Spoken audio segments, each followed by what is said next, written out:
दोन माझे जिगरी दोस्त इकडे येत आहेत, ज्यांच्या लव्ह स्टोरीच्या दरम्यान मी त्यांच्या बरोबर होते. पण मला सगळं माहिती असलं तरी मला सगळ्या प्रेक्षकांना सगळं सांगायचंय, त्यामुळे खूप गोष्टी करणार आहेत.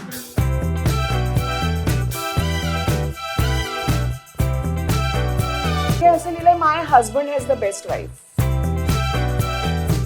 चष्मा लावला आता तरी नाही होते. Guys, struggle is real. Like really real. सगळ्या गोष्टी ओपन नसतात घरात.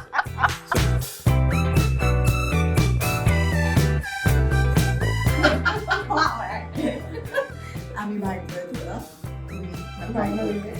You never say I love you. Even though I said it 40 years back, if anything changes, I'll let you know.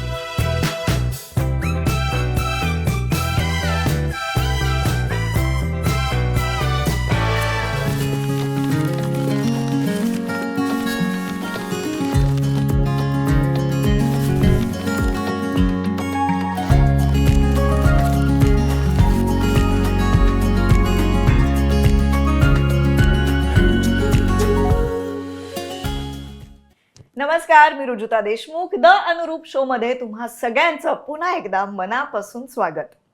लग्न म्हटलं की ते नातं टिकवणं खूप महत्वाचं असतं आणि टिकवण्यापेक्षाही नातं जपणं, आणि हे जपणं ही एक कला आहे. ही कला ज्या अनुरूप जोडप्याला आलेली आहे ते माझे मित्र म्हणजे विभावरी देशपांडे आणि ऋषिकेश देशपांडे. तुम्हा दोघांचंही द अनुरूप शो मध्ये खूप खूप स्वागत. थँक्यू. हे झालं फॉर्मल. आता इथून पुढचं सगळं इनफॉर्मल आहे. तुझ्या हातात. तर वेलकम. छान वाटलंय मला तुम्ही मला दोघं पण. या आम्हालाही शो छान मध्ये वाटलं. आलात. नाही, कारण तू तर साक्षीदार आहेस. सगळ्यांची तुला सगळंच माहिती आहे. तुला सगळंच माहिती आहे. पण आपल्याला आता लोकांना सगळं सांगायचंय. तर मला आपल्याला जे सगळं माहिती आहे त्याच काळात आपल्याला सुरुवातीला जायचंय. आपल्या द अनुरूप शोची सुरुवात, पहिलं सेगमेंट असतं कॉल युअर बे. बे म्हणजे तुम्हाला त्याला नसेल माहिती. तुला माहिती बे म्हणजे काय? अबे बे नाही, बे- बे का बे बे- पण नाही. Correct. Before anyone Anyone else. else. So Oh. Gen Z term आहे ही. राधाला माहिती असेल राधाला आणि माहिती असेल. त्याच्यामुळे आम्हाला माहिती असते. तर तेव्हा जेव्हा आपण ग्रिप्स थिएटरमध्ये सगळे एकत्र नाटक वेडे होतो, त्या काळात जेव्हा तुम्हाला जरा जरा एकमेकांबद्दल वाटायला लागलं, त्या काळातला एक फोन, मग तो लँडलाईन असेल तेव्हाचा, तर तो एक फोन आता तुम्ही करायचा आहे तुमच्यासमोर. ओ मॅन, सुरुवात त्याने एकदम पहिलं फोन. हा. पण ऍक्च्युली Direct. आठवत असेल तुला तर पेजर होता तुझ्याकडे तेव्हा.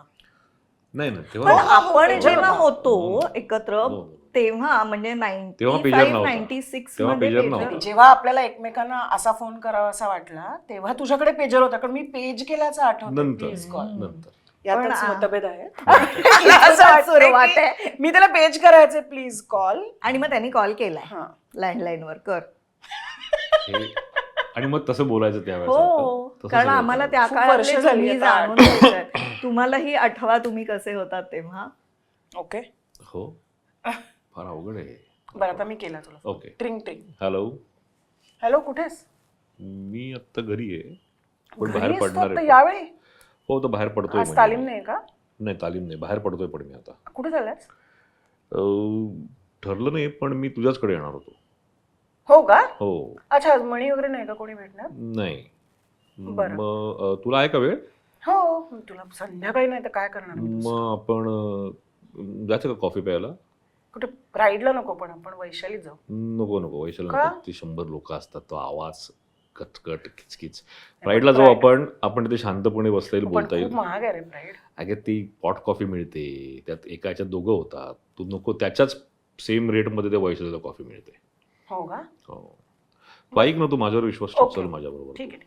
मग हा? मला पिकअप कर. हो, मी एक माझ्या मते एक 10-15 मिनिटात मी येतो. ओके, हा, bye. Okay, bye bye, see you, bye. हे तुम्ही डेट करायला सुरुवात केली जे आम्हाला माहिती नव्हतं. डेट करायला ह्यानी सुरुवात केली, मलाही माहित नाही. ओके. कारण हे व्हायचं तेव्हा, आणि हा खरं कॉन्व्हर्सेशन आहे आमच्यातलं, खरंच आहे हे. खरोखर. कारण तो म्हणायचा की कॉफी प्यायला जाऊ. मी तेव्हा म्हणायचो, हा तुला प्राईड मध्ये घेऊन चल, जायचं. तुला Exactly. गंमत सांगतो, ऐक पण ऐक, हे ऐक, ऐक, calculation तुला एक त्यांनी मला गंमत तेव्हा सांगतो. सांगितलं. मी सिंपल कोणीही गंमत भेटत सांगतो. नाही. नाही नाही, तसं नाही. काय होतं, प्राईड मध्ये तेव्हा एक पॉट कॉफी मिळायची. हो. मी अगदी पैशाने सांगतो, तेव्हा ती पॉट कॉफी प्राईड मध्ये मिळताना काहीतरी Correct. 30 रुपयाला मिळायची. हा. ओके. आणि त्या 30 रुपयाच्या कॉफीमध्ये 2 दोन लोक कप प्यायचे. कॉफी व्हायची. आता तुम्ही तेव्हाची जी म्हणजे वैशाली असेल, गिरिजा असेल, तेव्हा काय हे कॅफेज नव्हते काही, ह्या ज्या जागा होत्या तिथे 10 रुपये 12 रुपयाला वगैरे कॉफी मिळायची. तर माझं लॉजिक सिम्पल होतं, 2 कॉफी मिळाल्यानंतर तुझे 22-23 रुपये होणार. इथे काय 30 रुपये व्हायचे. पण तिथे एसी मध्ये बसायला आजूबाजूला कोणी नाही, हा, पण गर्दी तेव्हा नाही. आजूबाजूला कोणी नाही अशा ठिकाणी त्याला का जायचं असायचं हा प्रश्न. नाही, असं काही नाही. काय असं काही? एक मिनिट, मला कोणीतरी बघेल आपल्या दोघांना आणि काहीतरी सांगेल हा नव्हताच, नाही, पण आपल्याला शांतपणे बोलता येईल, गप्पा मारता येईल, असं एका चांगल्या ठिकाणी बसता जे येईल फक्त त्याच्यात. तेव्हाच वाटायचं त्याला की शांतपणे कोणी भेटायला नको. हा, आपण नंतर दोघं- कशाला पाहिजे? हे तेव्हाच वाटायचं तर त्याला. कशाला पाहिजे? म्हणून मी म्हणलं की डेट करतोय हे त्याला माहित, मला पण माहित नव्हतं, तुम्हालाच माहित नाही का? एकदा आम्हाला अमित पटवर्धननी आणि मृदुलनी फॉलो केलं होतं. हे पण कुठे ह्यानी चाललंय? काहीतरी सांगितलं होतं अमुक ठिकाणी मला घरच्यांबरोबर जायचं, कारण ह्यावर कुणाचाच विश्वास बसणार आणि गंमत सांगतो, त्यांनी follow केलं. आम्ही दोघं जण जेवायला म्हणून परत आम्ही प्राईडलाच गेलो दोघं.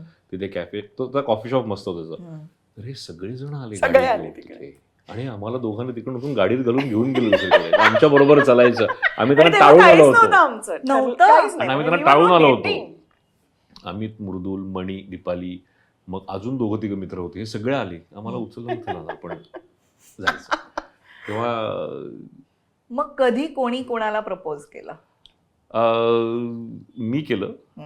चला, आणि हे तरी मान्य. कधी असं स्पेसिफिक म्हणजे मार्चचा नाही, महिना, नाही, नीट सांगायचं. मार्च मध्ये आपलं ठरलं, त्याच्या आधी 8 महिन्यापूर्वी तुम्हाला आपण नमुने दाखलची तालीम करत होतो. पण तिने काय प्रश्न विचारला, कोणी विचारलं कधी पण ते- प्रपोज केलं? हो, मी म्हणजे प्रपोज मला केल्याची वेळ propose सांगत नाही, होतो. म्हणजे- आणि मला काही महिना वगैरे हवाय असं नाही, हा. पण म्हणजे हे तो जे कायम हे तुमचं- डिनाय करतो, म्हणून मी हे नाही अंडरलाईन. तसं नाही, मी असं सांगतो की एक काय म्हणू, आम्ही दोघं मित्र होतो खूप चांगले. आणि आमच्या दोघांमध्ये मी मित्र आपण ज्याला म्हणतो ना की कधी कधी तुम्ही जेव्हा ठरवून असं असतं की आता मला या मुलीबरोबर डेट करायची किंवा त्या मुलीला त्या मुलाबरोबर डेट करायची, जेव्हा असं असतं तेव्हा आपण कायमच आपलं बेस्ट फेस पुढे घेऊन येतो, जरा बेस्ट राईट फुट राईट फूट फॉरवर्ड टाक. तर तसं नव्हतं. म्हणजे त्यावेळेला माझे जे काही प्रॉब्लेम्स असतील, त्या काळातले त्या वयातले जे काही इश्यूज असतील, हे सगळे तिला माहिती होते. तिचे काय जे आहेत ते मला माहिती होते. आम्ही दोघं एकमेकांना अरे तू असं कशाला वागतोस, ते सोडून दे, असा वाग, हे कर ते कर पासून एकमेकांना सजेशन द्यायचो. आणि आमची एक खूप चांगली मैत्री होती आणि आम्ही खूप वेळ त्याला दोघं- दुसरी मुलगी आवडायची, मला दुसरा मुलगा आवडायचा, ही आम्हाला माहिती. माहिती होतं. आणि त्याच्यातनं मग एका जसं काळ पुढे गेला तसं लक्षात आलं माझ्या की अरे ह्याच्यापेक्षा आपण वेगळं काय असतं. म्हणजे आज तुम्ही जेव्हा 2 माणसं एकत्र येतात तेव्हा अशा प्रकारचा विश्वास असेल, अशा प्रकारचं प्रेम असेल, अशा प्रकारचं म्हणजे प्रेम हा मी Comfort zone. त्याला प्रेम असं म्हणा नाही, या प्रकारची जी एक आपल्या दोघांमध्ये असलेलं जे काही कनेक्शन आहे ह्याच्यापेक्षा वेगळं काय असतं ते मला माहित नाही. आणि मग त्यानंतर मला थोडासा माझा अरे मग व्हाय नॉट. पण त्या पॉइंटला मी पण तिला एकदम सांगितलं नाही आणि तिच्या मनात तेव्हा नव्हतंही काही. पण त्याला एक काळ गेला. माझ्या बरोबरच्या काही मित्रमैत्रिणींना या गोष्टी कळल्या होत्या. ते मला त्याच्यावरनं म्हणायचे अरे तू तर काय वेळ घालवतोस. अरे पण मी म्हणतो की नाही तसं नाही. मग ते सगळे लहान तुझेही पण मित्र, होते. सगळे तुझेही मित्रमैत्रिणीच आहेत ते. तुला तर सगळं माहिती. त्यामध्ये राधिका असेल, मृदुल असेल, अमित असेल, मणी असेल, ते सगळेजण मला तेव्हा म्हणत होते. पण एक वेळ आली त्या पॉइंटला मी तिला विचारलं आणि तुला माहित होतं हा विचारणार आहे म्हणजे एक आपल्याला मनात माहिती असतं ग की अख्ख्या ग्रुपमध्ये हा एक मुलगा थोडा काय झालं, आम्ही दोघंच तसे, तो जो एक खूप क्लोज ग्रुप होता त्याच्यात आम्ही दोघंच सिंगल होतो, बाकी सगळे मॅरिड होते. त्यामुळे अपरिहार्यपणे ते जोड्या लावत होते. आणि आमची कधी कधी असं आपण मैत्री आपण इतकी गृहीत धरतो की त्यापेक्षा काही हे वेगळं असेल असं आपल्याला वाटत नाही. मला नाही वाटलं आणि मी खूप लहान होते तेव्हा, त्यामुळे खूप अशा थोड्याशा फिल्मी कल्पना पण असतात ना रोमॅन्सच्या, आणि शाहरुख फॅन, त्यामुळे असंच काहीतरी लार्जर दॅन लाईफ असं कायम वाटत होतं. त्यामुळे सुरुवातीला मला नाही म्हणजे आम्ही काय असं बघताक्ष आणि प्रेमात एकमेकांच्या खरोखर पडलो नाही. ते खूप ऑर्गॅनिकली ग्रो झालं आणि बराच काळ लागला मला हे समजायला की लाईक ही सेट की कम्फर्ट आणि त्या का हार्मनी शिवाय काय वेगळं असतं हे कळायला मला वेळ लागला. पण ते थोडेसे तुम्हाला आजूबाजूचे आमच्या लोक तुझ्या सकट सगळे हे खूप रिस्पॉन्सिबल आहेत आम्ही दोघं एकत्र यायला. त्यामुळे तिथे थोडंसं मला वाटायला लागलं होतं, पण मी खूप नाही असं होतं माझं सुरुवातीला.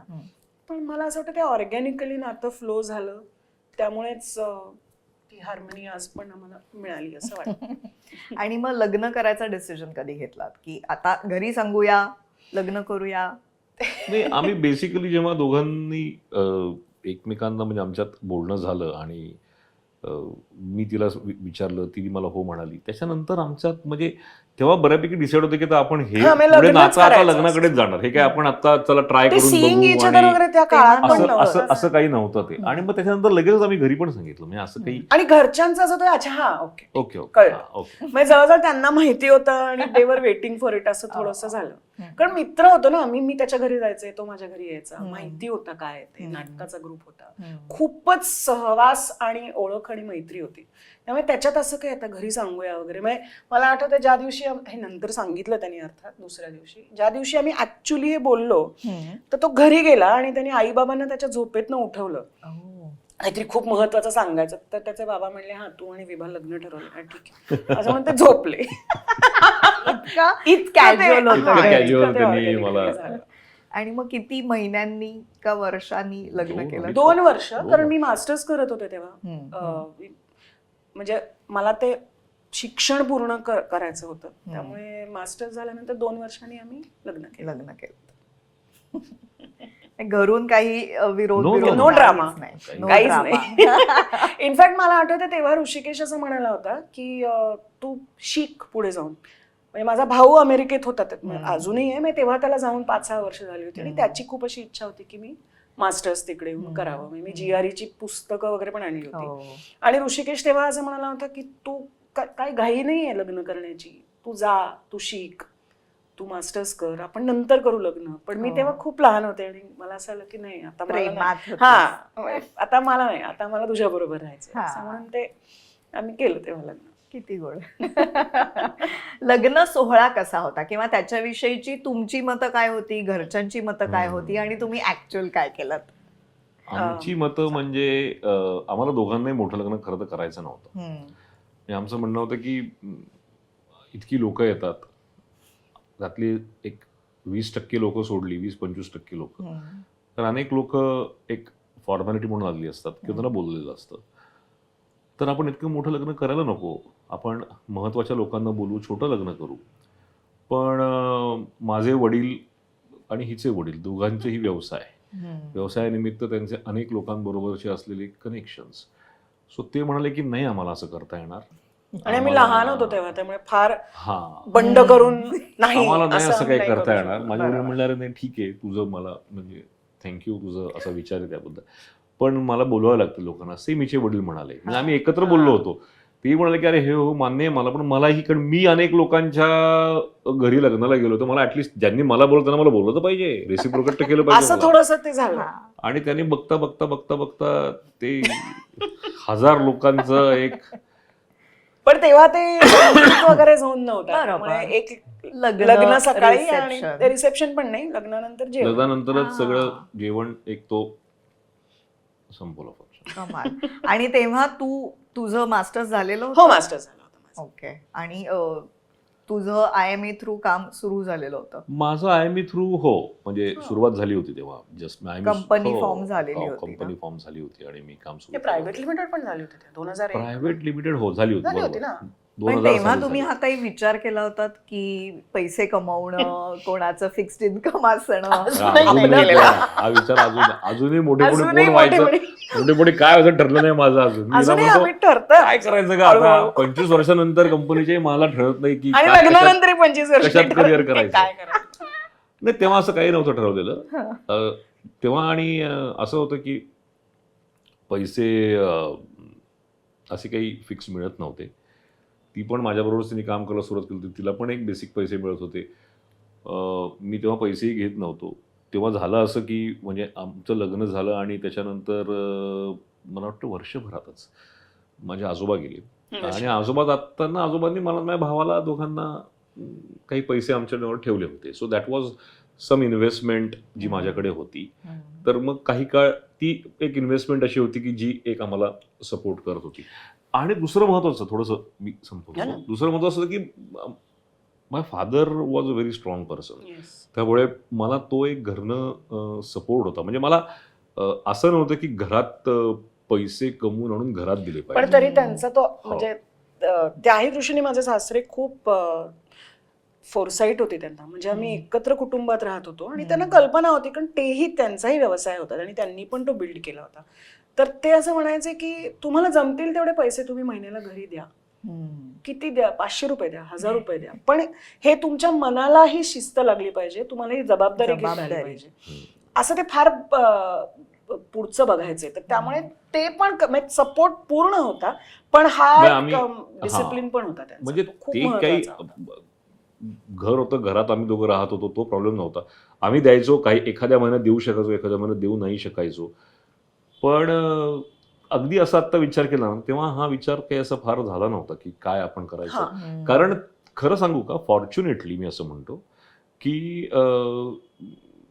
तशी वेळ नव्हती आली माझ्यावर. मी अगदी I am very lucky in that manner की a very good family, very strong father and mother.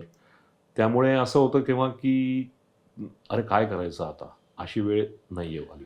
आणि त्यामुळे हा प्रश्न पण तेव्हा पडला. आणि त्या काळात मला वाटतं इन्स्टिंक्टवर खूप गोष्टी धकून जायच्या की खूप प्लॅनिंग केलंय पुढचं, तुझे पैसे, माझे पैसे, माझं.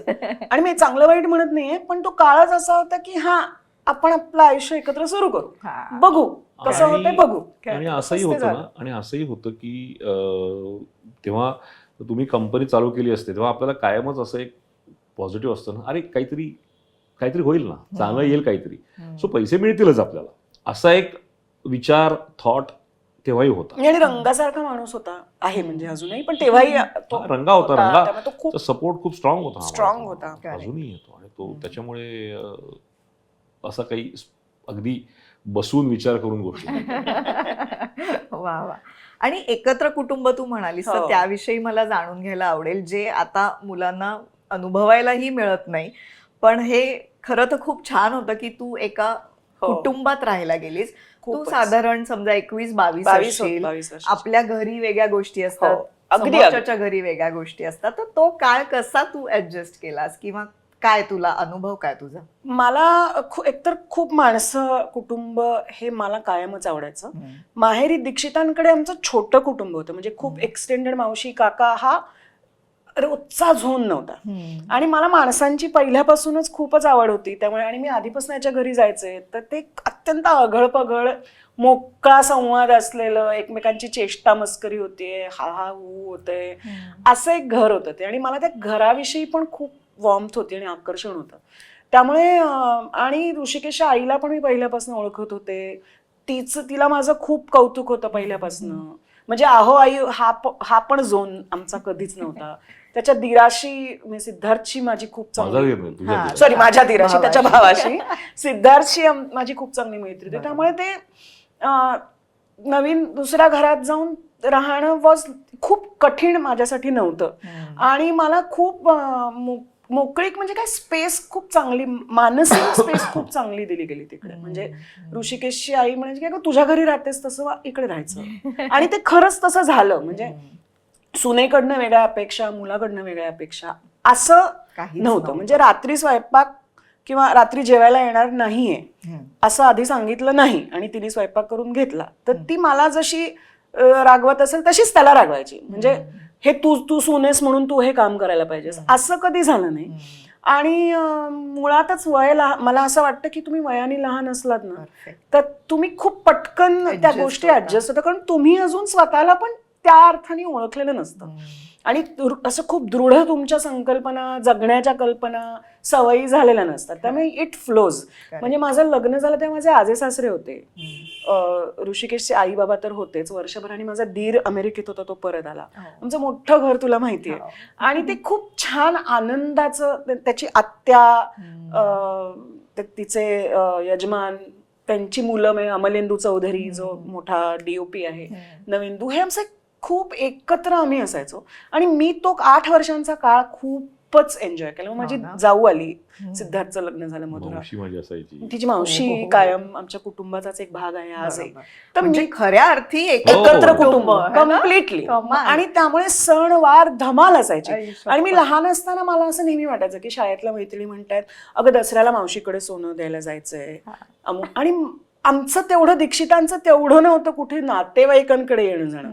तर लहानपणापासून ते मी खूप मिस केलं होतं की आपण कधीच मावशीकडे, किंवा कारण माझं जे कुटुंब आहे ते बरंचसं बंगलोरमध्ये आहे, हो. रोजचा सहवास असं नाही. तर ते मला खूप आवडायचं आणि मी ते, आणि कळत नकळत त्याचा एक भाग होण्यासाठी ते आवश्यक असतं.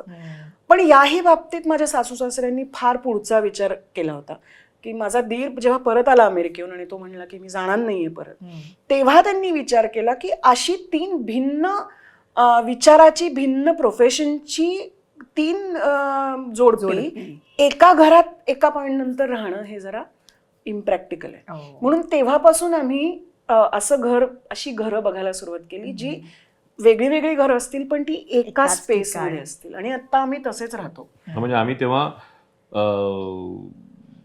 म्हणजे माझ्या वडिलांनी मला एक गोष्ट तेव्हा सांगितली. ते म्हणले की हे बघ, तू माझ्याबरोबर आयुष्यभर राहिलास, काही प्रॉब्लेम नाहीये, पण जितक्या लवकर तू तुझं आयुष्य हातात घेशील तेवढं तुला पुढे खूप सोपं जाईल. अगदी इतकं असं होतं की लाईटचं बिल भरण्यापासून आणि गॅसचं कनेक्शन घेण्यापासून या सुद्धा गोष्टी खूप महत्त्वाच्या असतात. त्या अनेक वेळा माझ्यावर किंवा माझ्या भावावरती वेळ आली नव्हती करायची, कारण ते खूप सेट होतं सगळ्या गोष्टी. आणि खूप त्या स्ट्रॉंग आहेत त्याचे वडील, आई खूप स्ट्रॉंग, त्या गोष्टी होत जायच्या. पण बाबा म्हणले की अरे तू तुझं आयुष्य लवकर हातात घे. मग आम्ही तेव्हा काय काय, आणि आमचा बंगला होता, म्हणजे असं काहीच नव्हतं. सगळ्यांना स्पेसचा आश्चर्य प्रॉब्लेम वाटायचं असं की काही नव्हतं. मग आम्ही अशीच घरं बघत होतो. एका बिल्डिंगमध्ये आम्हाला 3 फ्लॅट मिळते आणि आम्ही थांबलो थांबलो आणि त्यासाठी. आम्हाला मिळाले. सो आता आम्ही राहतो ते पहिल्या मजल्यावर माझी आई राहते, सेकंड फ्लोअरला मी आणि माझा भाऊ राहतो. म्हटलं तर आम्ही एकत्र आहोत, म्हटलं तर आम्ही वेगळे आहोत. आणि ते नात्यांमध्ये योग्य ते अंतर आणि योग्य ती जवळीक, बरोबर. ही लाईन आम्ही सगळ्यांनी कळत न कळत, अगदी माझ्या आई वडिलांपासून, की ती आपल्या मुलीचं लग्न झाल्यानंतर जे अंतरही असणं आवश्यक आहे आणि जे इन्व्हॉल्वमेंट असणं आवश्यक आहे, ती एक अत्यंत थिन लाईन असते. आणि जी अनेकदा मला असं वाटतं की नवरा बायकोच्या नात्यांमध्ये हे एक तेढ निर्माण होण्यासाठी ह्या गोष्टी पण महत्त्वाच्या. हा, म्हणजे असं होऊ शकतं की तुझी आई सगळंच ठरवते, किंवा जे आपण हा, म्हणजे ऐकतो एका जर का आत्ता विचार केला आणि मागे बघितलं ना, तर असं लक्षात येतं की ह्या एका बाबतीत ना एक ऑटोमॅटिकली खूप लकी आहोत.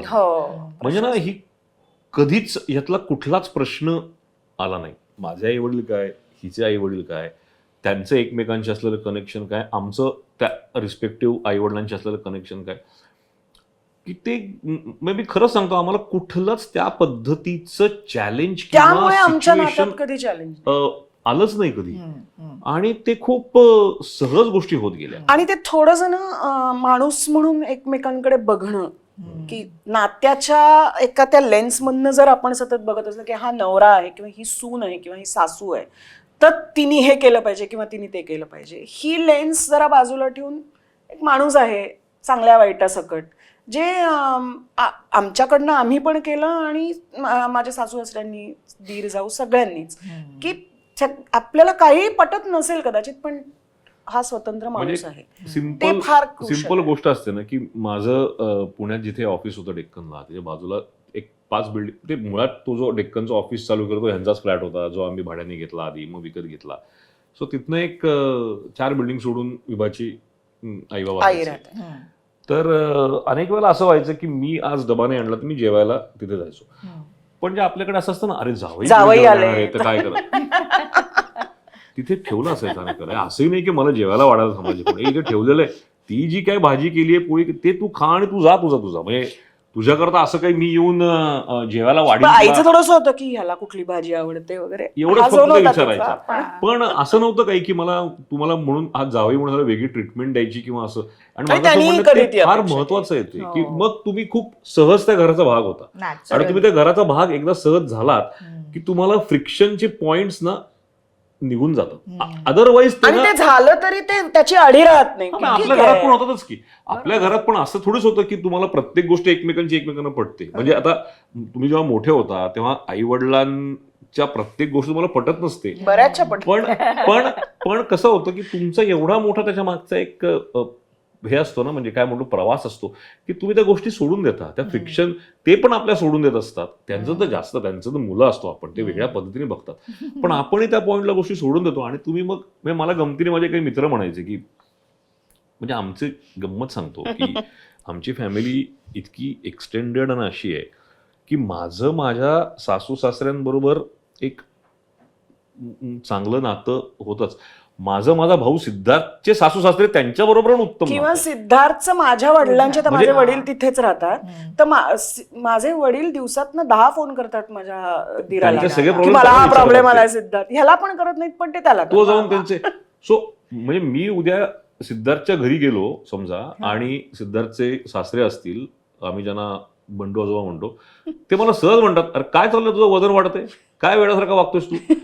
तर एक माझा मित्र म्हणत, अरे तुला सिद्धार्थचे सासरे असं म्हणू शकतात. तो म्हणला, अरे like she is like father. त्यांनी जर उद्या मला असं विचारलं तर त्यांनी प्रेमानेच किंवा विचारलं. आमच्याकडचा एक फेमस किस्सा असा आहे की आमच्या घराचं रेनोव्हेशन आम्ही करत होतो आणि मला अशी एक भिंत आहे, ती भिंत टेक्स्चर्ड हवी होती आणि ती मला ऑरेंज कलरची हवी होती. तर ते चालू होतं आणि माझ्या मैत्रिणीचे वडीलच ते रंगकाम करत होते. तर ते आले होते आणि तिथे काहीतरी शेड्सचं डिस्कशन चालू होतं. तेवढं सिद्धार्थ आला, तो शेजारीच राहतो, आणि मी काहीतरी फोन आला म्हणून काहीतरी मी बाजूला गेले. मी परत आले तोपर्यंत भिंतीचा रंग बदललेला होता. कारण तो म्हणला, तू काय भिंत वेडी आहेस बदलली का? होती. ऑरेंज कोड करतात. तो ना, ऑरेंज एवढी मोठी भिंत, ऑरेंज कशी घाणेरडी दिसेल तुला कळतंय का? टेक्स्चर नाही ऑरेंजला चांगलं दिसणार, त्यापेक्षा ही ऑरेंज कर तू आणि ही आपण करे. म्हटलं ओके. वा वा. कारण त्याला ह्या गोष्टीचं मधलं खूप कळतं. कळतं आणि त्याच्याकडे हा मोकळेपणा आहे हे हक्कानी सांगण्याचा, त्यालाच असं नाही मला पण. आणि मी म्हंटल हा, म्हणजे ऋषिकेशला जेव्हा विचारतात की तू मोठा आहेस का सिद्धार्थ मोठा आहे, तर तो असं सांगतो की वयाने मी मोठा आहे, बाकी सगळ्यात सिद्धार्थ मोठा आहे. पण त्याच्यामध्ये जो एक कम्फर्ट झोन आहे ना, तो खूप मला इंटरेस्टिंग वाटतो. आणि तो सुरुवातीच्या काळात आमच्या सगळ्यांमध्ये, म्हणजे एकदा माझी जाऊ, ती खूप कमी बोलते, म्हणजे आम्ही सगळे खूप बोलतो, त्यामुळे तिला ती चान्सही मिळत नाही अनेकदा, पण ती खूप मितभाषी आणि अतिशय हुशार आहे. तर ती एक दिवस ऋषिकेशला म्हणली, ह्याची एक पॅन्ट शॉर्ट्स होत्या ह्याच्या, जो त्या वर्षानुवर्ष घालत होता, म्हणजे जाऊ दे तो विषय वेगळा. ती असं क्वचित आता ती बोलते, पण तेव्हा सुरुवातीला तिचं लग्न झाल्यानंतर 1-1.5 वर्षात ती असं म्हणली, ऋषिकेश तू परत जर ह्या शॉर्ट्स घातल्यास ना, त्या मी कापून टाकेन. वा वा वा वा वा. आणि त्याच्यानंतर त्यांनी त्या डिस्कार्ड केल्या. ही बोलली म्हणजे ती केलंय आपण. मधुराने मला हे सांगितलं, विवाह म्हणले, बघ ऋषिका, आता मधुराने सांगितलंय, म्हणलं आता मला चॉईस नाही, कारण करावंच आता लागेल. तर मला असं वाटतं की हा जो मोकळेपणा आहे ना नात्यांमधला, आणि मग असं नाही की सगळ्यांना सगळ्यांचं सगळं पटतं, आवडतं. आयुष्याच्या संकल्पना वेगळ्या असतात, तुमची आर्थिक स्थिती भिन्न असू शकते एकाच कुटुंबात, तुमची प्रोफेशन्स वेगळी, तुमची शेड्यूल्स वेगळी असू शकतात, खूप वेगळे विचार असू शकतात, पण नात्यात प्रवाही हे असलं की ते सोपं. नाही. आणि दुसरी गोष्ट अशी आहे ना की तुमच्या अनेक अडचणीच्या वेळेला म्हणजे तुम्हाला हा कॉन्फिडन्स असतो Correct. की लोक तुमच्या बरोबर आहेत. हा आहेत फार आपली स्ट्रॉंग माणसं. हा फार अगदी. स्ट्रॉंग आहे. म्हणजे माझे आई वडील आहेत, हिचे आई वडील आहेत, माझा भाऊ आहे, हिचा भाऊ आहे, हे दोघेही खूप स्ट्रॉंग पिलर आहेत. भाऊच नाही, माझ्या भावाची बायको मधुरा, म्हणजे तिने पण वेळोवेळी मला सपोर्ट केला आहे. सिद्धार्थ हा असतोच सपोर्ट करायला, किंवा हिचा भाऊ पण असतो. पण हा जो तुम्हाला कॉन्फिडन्स मिळतो ना की तुमची फॅमिली इतकी स्ट्रॉंगली तुमच्या बरोबर आहे, मग तुम्हाला अनेक वेळेला अनेक प्रॉब्लेम्स ना खूप सहज सुटून किंवा ती जातात लढण्याची हिंमत हिंमत येते. म्हणजे ना? ती ते लढण्याची आहे point हिंमत आहे. हा फार, मी असं म्हणतो की खूप मोठा हे झाला. आणि त्या फेस करायचे, त्यातनं सहज निघून पार जाण्याचं ना. पडण्याचं. हा, म्हणजे अरे असं वाटतं की हो, मला याचं प्रेशर वाटत नाही, कारण there are people with me. असा तो एक, त्यामुळे ना मी असं म्हणतो की त्या बाबतीत मी खूप लकी आहे नशीबवान. की खूप मोठं उत्तर दिलंय आपण एका हो. प्रश्नाचं. गप्पा व्हायचं. पण आम्ही तिने मला दोघांनी. आधी- तिने मला आधी सांगितलं होतं की नाही. तुम्ही अच्छा, याचं उत्तर तुम्ही बोला बोलाल खूप. तेवढं तुम्ही असं बोलाल काही तेवढं. नाहीये. आणि तुम्ही जेव्हा वेगळे राहायला लागलात हम्म. तेव्हा अचानक ठरवलं ना एकदम एकत्र कुटुंबातून दोघं वेगळे राहायला लागला तोपर्यंत राधाचा जन्म हो, झाला. राधा हो. 3 वर्षाची होती. खूप अचानक नाही ठरवलं, ऍज आय सेड आम्ही घर शोधत पण होतो. पण एक वेगळा हा, अनुभव ना वेगळा अनुभव. तिघांनीच वेगळं राहणं तू अगदी. म्हणालास तसं की अगदी लाईट बिल हो. पासून हो. गॅस कनेक्शन पासून तर तो अनुभव कसा अरे, होता किती गडबड किंवा व्हायची. आपण तेव्हा एक हो. गडबड ना गडबड. तेव्हा आपण गॅस- एकमेकांना एक वेगळे ओळखायला लागतो अरे, आणि अगदी, अगदी. हा, चिडचिड प्रश्नच वाढते आपोआप आपली हक्क वाढतो तर त्या म्हणजे दरम्यान अनेक काय गोष्टी घडलं आता त्याच्यातल्या जर का अशा सांगायच्या तर अनेक गोष्टी ही म्हणजे मला अजूनही हिला विचारा की आम्ही आता 2008 पासून या घरी राहतोय हिने एकदा तरी लेटर बॉक्स उघडलाय का कुठली किल्ले लेटर बॉक्सची हे तरी तिला माहिती आहे का नाही माहिती पण लेटर किती बॉक्स लेटर बॉक्स अरे कारण लाईटचं बिल त्यात येतं ते मला उघडावंच लागतं त्याशिवाय लाईटचं बिल येईल कसं हे बघा तेही माहित नाही मला. नाही. ऑनलाईन येतं पण विच इज पण ओके काही जे- गोष्टी ना, तू करतोस, हा. काही बरोबर गोष्टी ना ती करते. पण तेव्हा सुरुवातीला आलं ना ज्या दिवशी गॅसची पाईपलाईन आली मी हा. खुश झालो आता तो गॅसचा नंबर मला लावायचा नाही मी विसरायचो कारण हा. हिचा मला फोन यायचा गॅस संपलाय ऋषिकेश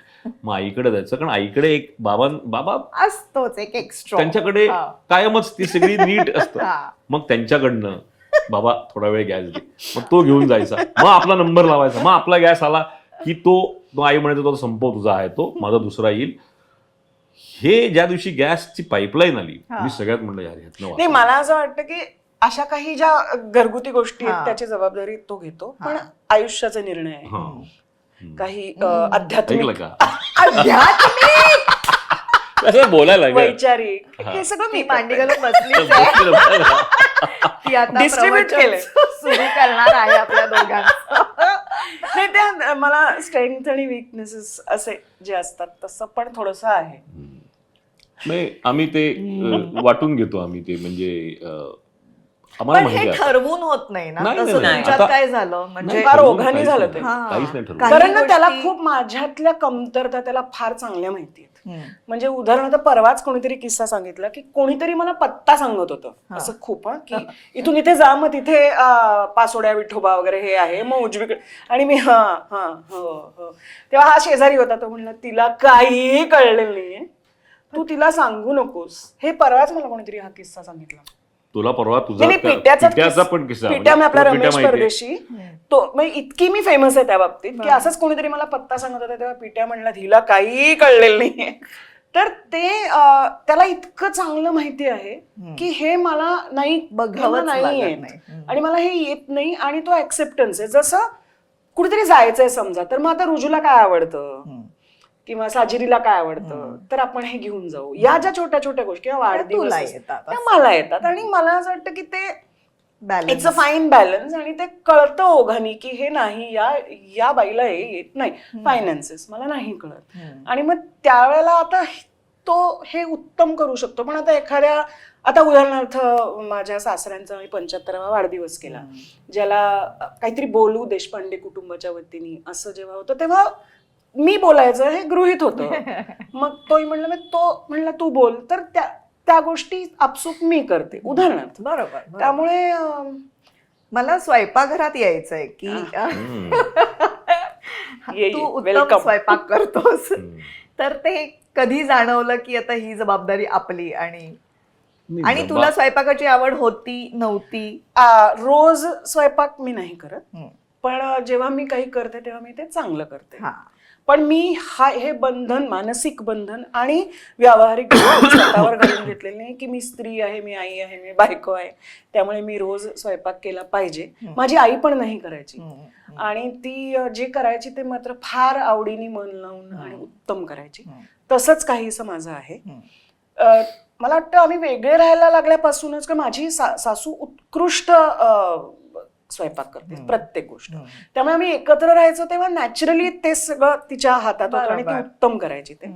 आम्ही वेगळं राहायला लागल्यानंतर थोडंसं माझ्या कामामुळे मी बाहेर असायचे त्यामुळे ऋषिकेश एक खांबी तंबू त्या अर्थाने असा मध्ये मध्ये असायचा घरात. आणि राधासाठी म्हणून कुठेतरी ते हळूहळू मला वाटतं त्यांनी सुरू केलं आणि त्याला ती आवड निर्माण हा आणि तो उत्तम स्वयंपाक करतो आणि नॅचरली एखाद्याच्या हाताला चव असते तसं त्याचं आहे. तू काय सांगशील? हा म्हणजे मला असं नव्हतं की लहानपणापासून खूप आवड होती स्वयंपाकाची किंवा मी करायचो किंवा मी जसं ही म्हणाली तसं की जेव्हा एकत्र राहत होतो तेव्हा कधीतरी गंमत म्हणून केलेली एखादी गोष्ट वगैरे असायची, पण असं काही त्याच्यात खूप मी रेग्युलर करायचो नाही. मला माहित नाही खरं तर, अगदी to be very frank, to सुरुवात कशी झाली, काहीतरी करून पाहिलं मी आणि तो राधासाठी करायला TV घेतलं थोडंफार असेल का? तसं असं झालं मला असं. खूप वाटतं. हां, है ना? असं काहीतरी असं सुरुवात झाली, मग एकातनं दुसरं, दुसऱ्यातनं तिसरं. त्याच वेळेला मला वाटतं टेलिव्हिजनवर पण ते खूप कुकरी शोज यायला लागले होते. कधी कधी ते बघताना संजीव कपूरचा शो पाहिला, अरे करून बघूया काहीतरी हां. मस्त. एक तर खायची आवड होती, त्यामुळे एखादी एक्सपेरिमेंटेशन घरी करून बघू म्हणून सुरुवात झाली आणि मग त्याच्यातनं ती ना एक आवड होत गेली.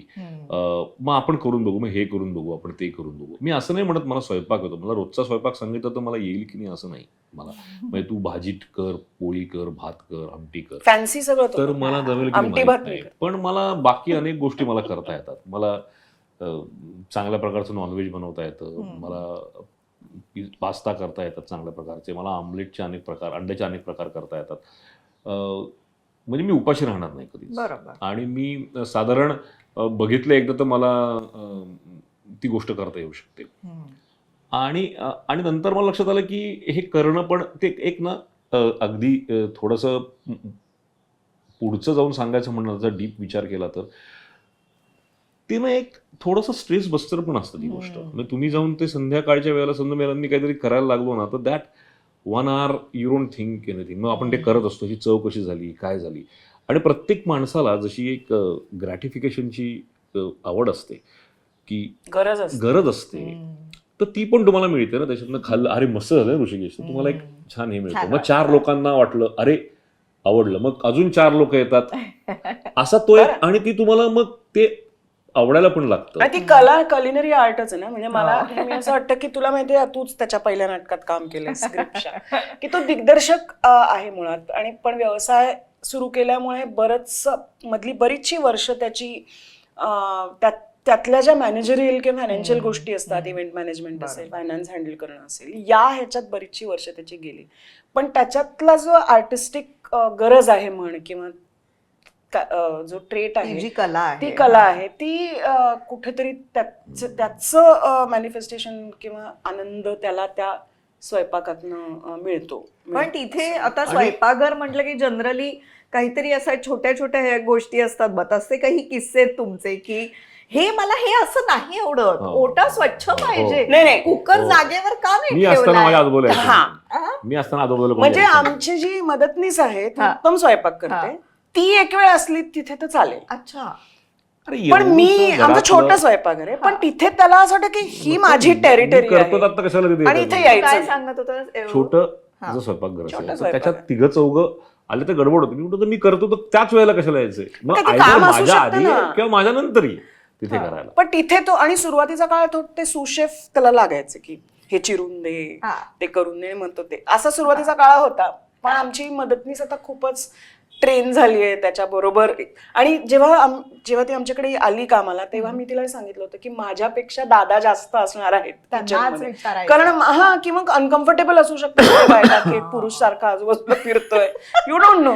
त्यामुळे मूळ चर्चा पगार बिगार जेव्हा त्याची करतो त्याच्यात मी सांगितलं होतं की मी इथे नसते, तो असतो आणि तो असणार किचन मध्ये. आणि हो, खूप घरांमध्ये असं असतं आता, असं ती म्हणाली. म्हणलं वा, छान. आणि दुसरी महत्वाची गोष्ट, मध्ये पण असंच एका पॉडकास्टला बोलताना विषय झाला होता, तेव्हा त्यातला अजून एक पॉईंट नंतर मला लक्षात यायला लागला की ते फार गरजेचं आहे. प्रत्येक पुरुषाला माहिती असणं, स्वयंपाकघरात त्यांनी काम करणं फार गरजेचं आहे. सगळ्यात महत्वाची गोष्ट म्हणजे तुम्हाला स्वतःचं पोट भरता आलं पाहिजे, इतके तर तुम्ही स्वावलंबी पाहिजे ना. म्हणजे सगळंच दुसऱ्यांनी कसं तुम्हाला दिलं पाहिजे. तुम्हाला अशी वेळ आली, समजा 10 दिवस तुम्ही राहणार आहात, तर तुम्ही 10 दिवस फक्त आमलेटनी मॅगी खाऊन राहायचं ठरलं तर राहू शकतो माणूस, पण त्याला काही अर्थ नाही. सो तुम्हाला तुमचं तरी एक तो स्वार्थ पहिला असला पाहिजे. आणि नंतर मला असं वाटतं की जेव्हा तुमचं दोघांचं घर आहे ना, म्हणजे तुम्हाला यू शुड बी, म्हणजे आपण असं म्हणू ना की मला माहिती पाहिजे माझं किचनमध्ये कुठे काय गोष्टी आहेत आणि त्या कशा आहेत. अगदी गंमत सांगतो की एक फार महत्वाची गोष्ट अशी मला वाटते की मला ना संध्याकाळी मी ऑफिसमध्ये असतो आणि मला विभाज असेल तर तो प्रश्न येत नाही फारसा, पण राधा जर का असेल आणि जर का राधा व्यायामाला गेली असेल आणि माझ्या बाईने मला फोन केला की स्वयंपाक संध्याकाळी काय करायचं, हा फार छोटा प्रश्न असतो पण हा फार अवघड प्रश्न असतो. प्रश्नच नाही. कारण तुम्ही तुमच्या कामातनं तो वेळ काढून काय खायला करायचं आहे संध्याकाळी, याचं तुम्ही काय, मग घरात काय आहे काय आपल्या, आहे आपल्या घरात काय आहे, काय होऊ शकतं. राधा तेवढ्यात म्हणते बाबा असं काही आहे का, हे मला मिळेल का, ते आहे का नाहीये. आणि मला लक्षात येतं की हा प्रश्न आपण सहज उत्तर देतो. आपल्या आई बाला आपल्याला विचारायची अरे काय करू खायला, हे. बायको विचारते काय करू खायला, आपण मग आई पण काहीतरी करत असायची, बायको पण काहीतरी करत असते आणि आपण एक उत्तर देऊन टाकतो. पण हा जेव्हा आपल्याला प्रश्न विचारतो तेव्हा तो प्रश्नाच्या मागे उत्तर देत, म्हणजे आपल्याला जर ते करायचं असेल तर किती गोष्टींचा विचार करावा लागतो. हे जेव्हा तुम्हाला कळतं ना तेव्हा तुमचा दोघांकडे बघायचा दृष्टिकोन बदलतो. रिस्पेक्ट ही डेफिनेटली. वाढत असेल. हे आपली म्हणजे ज्या घरात बायका होम मेकर असतात त्या 24/7 ते करत असतात. आपली आई 24/7 ते करत असते. बरोबर. एखाद्याची बायको आता काम करत नसेल तर ती तेच करत असते, तेव्हा तुम्हाला लक्षात येते हे सोपं नाहीये गोष्ट ही. आणि तुमचा त्याच्याकडे, त्यामुळे प्रत्येक पुरुषांनी मला असं वाटतं थोडा वेळ तरी किचनमध्ये, चला तुम्हाला रोज नाही ना, आठवड्यातनं 2दा. नाही, कारण कमाल. ते जेंडर रोल्स आता सगळे बदलायला लागले बदललेत आहेतच आता. ना. आणि आता अनेक वर्ष बायका, घरातल्या बायका बाहेर जाऊन काम करतात, त्या पण त्या अर्थाने अर्थार्जन घरासाठी करत असतात. पण मनाने अनेक बऱ्याचशा बायका निदान आपल्या पिढीपर्यंत तरी यातनं मुक्त झालेल्या नाहीये की ठीक आहे मी नाही आज विचार केला घरात काय संपलंय तरी हरकत नाहीये. कारण जे एरवी पिढ्यानुपिढ्या बायका करायच्या नाही ते आता मी जर करते आहे तर पिढ्यानुपिढ्या पुरुष जे वागायचं त्याच्यापेक्षा वेगळे ते आता वागू शकतात. आणि यासाठी मी स्वतःला माफ करता येणं आवश्यक आहे. यासाठी कुठलीही अपराधी भावना मनात असायची गरज नाही. It's all right. हे बायकांनी स्वतःला सांगणं हेही आवश्यक आहे. आणि आता तो जर करत असेल तर सुरुवातीच्या काळात मी पण ह्याच्यातनं गेले होते की ऐ गो तो एवढा स्वयंपाक करतोय, मग खूप त्याचं कौतुक करणे, फोटो टाकणे वगैरे असं मला पण वेळ लागला ह्याच्यात. गिल्ट असं नाही, पण इतकं पिढ्यानुपिढ्याचं कंडिशनिंग आहे बरोबर की आणि माझ्याकडे गंमत अशी होती की माझी आई खूपच वेगळी होती.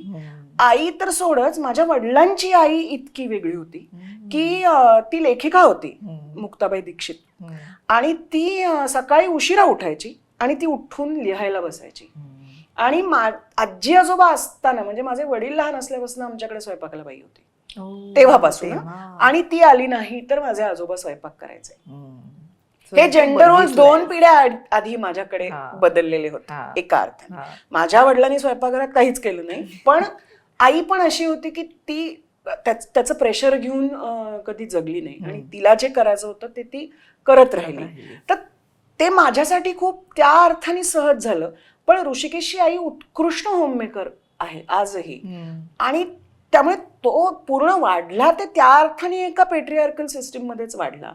पण एका पॉइंट नंतर आयुष्याच्या त्यांनी खूप, आणि ते मला असं वाटतं बऱ्यापैकी सहज केलं. कारण त्याची एक खूप चांगली गोष्ट अशी आहे की तो कुणावरही त्या अर्थाने अवलंबून नाहीये. छोट्या छोट्या गोष्टींसाठी, मोठ्या गोष्टींसाठी मला आय होप की असेल, पण की मला कोणीतरी जेवायला, म्हणजे त्याला जेवायला वाढलेलं पण आवडत नाही. आपण असलो तरी तो म्हणतो मी घेतो. आणि तो पहिल्यापासून तसा आहे.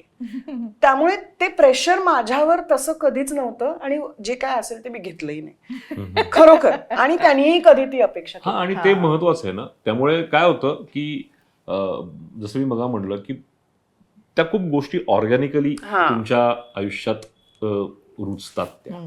मग अरे मला हिने उठून सकाळी चहा दिला पाहिजे, बायको येते, असा जो एक वेडासारखा विचार करतो. मी एकदा ऋषिकेशने असा जोक केला, सॉरी या कॉन्टेक्स्ट मध्ये म्हणून सांगते की तो असं म्हणाला, आम्ही एकत्र राहायचो तेव्हा आणि मी खूप, मला झोप खूप आवडते आणि त्याला खूप कमी झोप आहे.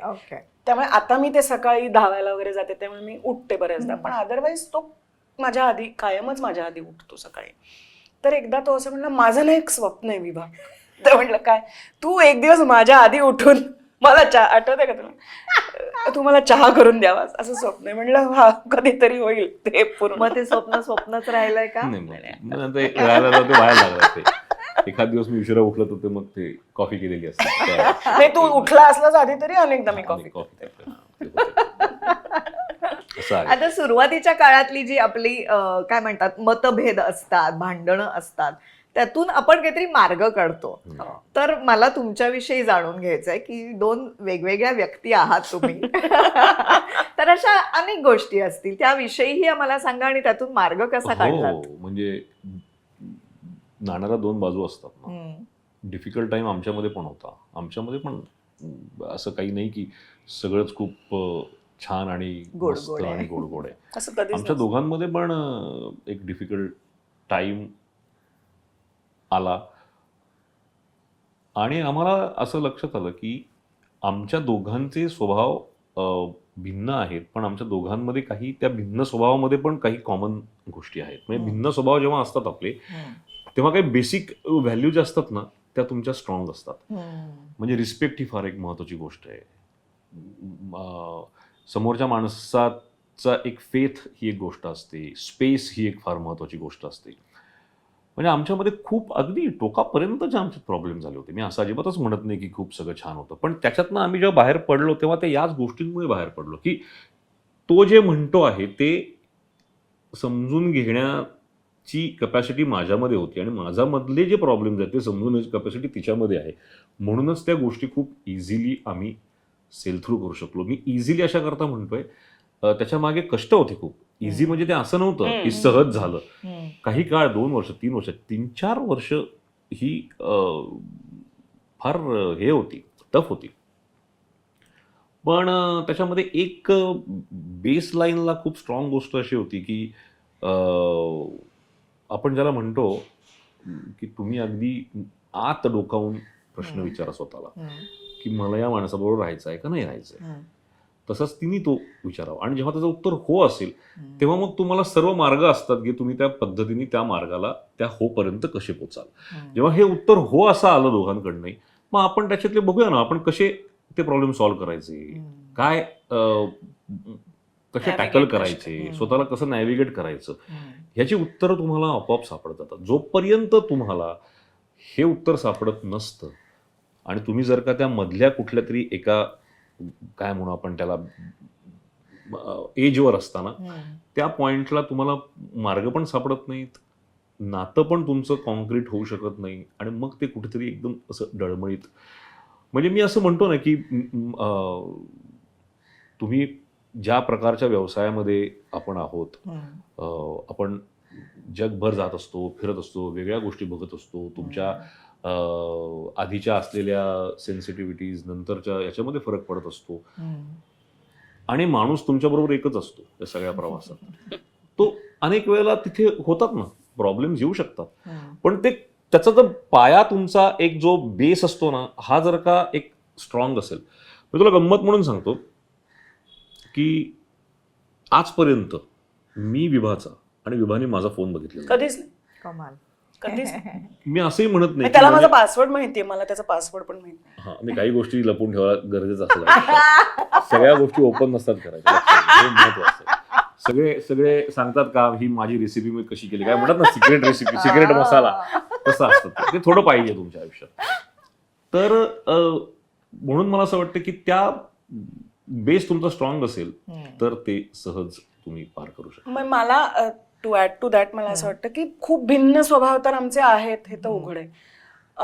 सुरुवातीच्या काळात कॉन्फ्लिक्टिंग सिच्युएशन्स का आल्या असतील याच्या माझ्याकडनं मी सांगू शकते माझं अनालिसिस की अनेकदा आपण कळत नकळत विनाकारण अनावश्यक गोष्टींशी आपल्या नात्याची तुलना करत राहतो. मग त्याच्यामध्ये आपल्या आजूबाजूला काही आपल्या ओळखीचे मित्रमैत्रिणी असतात, ते त्यांचं नातं एका विशिष्ट पद्धतीने प्रोजेक्ट करत असतात. मग ते भावनिकरित्या असेल, शारीरिकरित्या असेल, अनेक पद्धतीने. आपण कथा कादंबऱ्यांमध्ये वाचलेलं असतं, आपण शाहरुख खानचे सिनेमे पाहिलेले असतात. त्यामुळे आपल्या डोक्यात एक काहीतरी एक हे म्हणजे नातं, ह्या रिलेशनशिप म्हणजे अमुक, अशा काही फिक्स्ड कल्पना असतात. पण ते कधीच तंतोतंत खरं नसतं.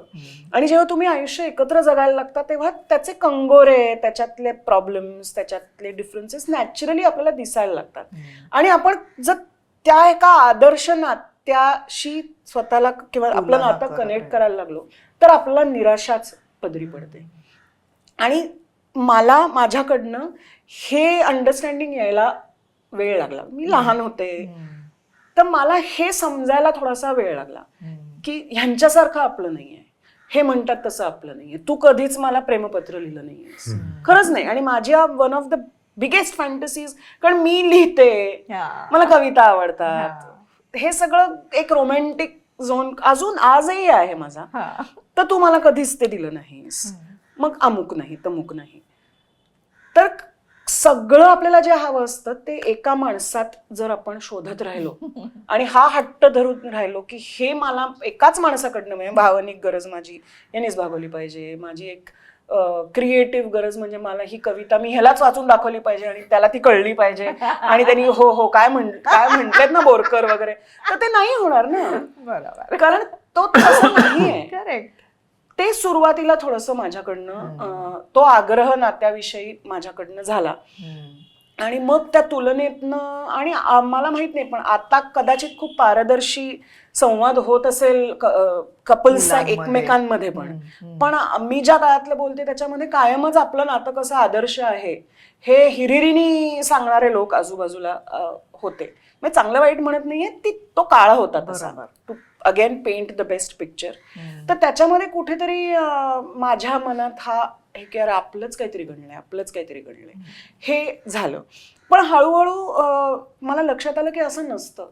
म्हणजे तो आय लव्ह यू असं म्हटला नसेल गेल्या 25 वर्षात, तो नाही म्हणायला आपण. मी त्याला अजूनही म्हणते की कधीतरी मला पण मी टू म्हणण्याची संधी देशील का तू. तर तो नाही म्हणू शकत. पण मला हे माहितीये की मी मुंबईहून येणार असेल हे त्याला माहिती आहे, तर ते घर आवरून ठेवत होतो कारण ते पसरलेलं असेल तर माझी चिडचिड होते, किंवा मला हे आवडतं तर त्यांनी ते बनवून ठेवलेलं असतं.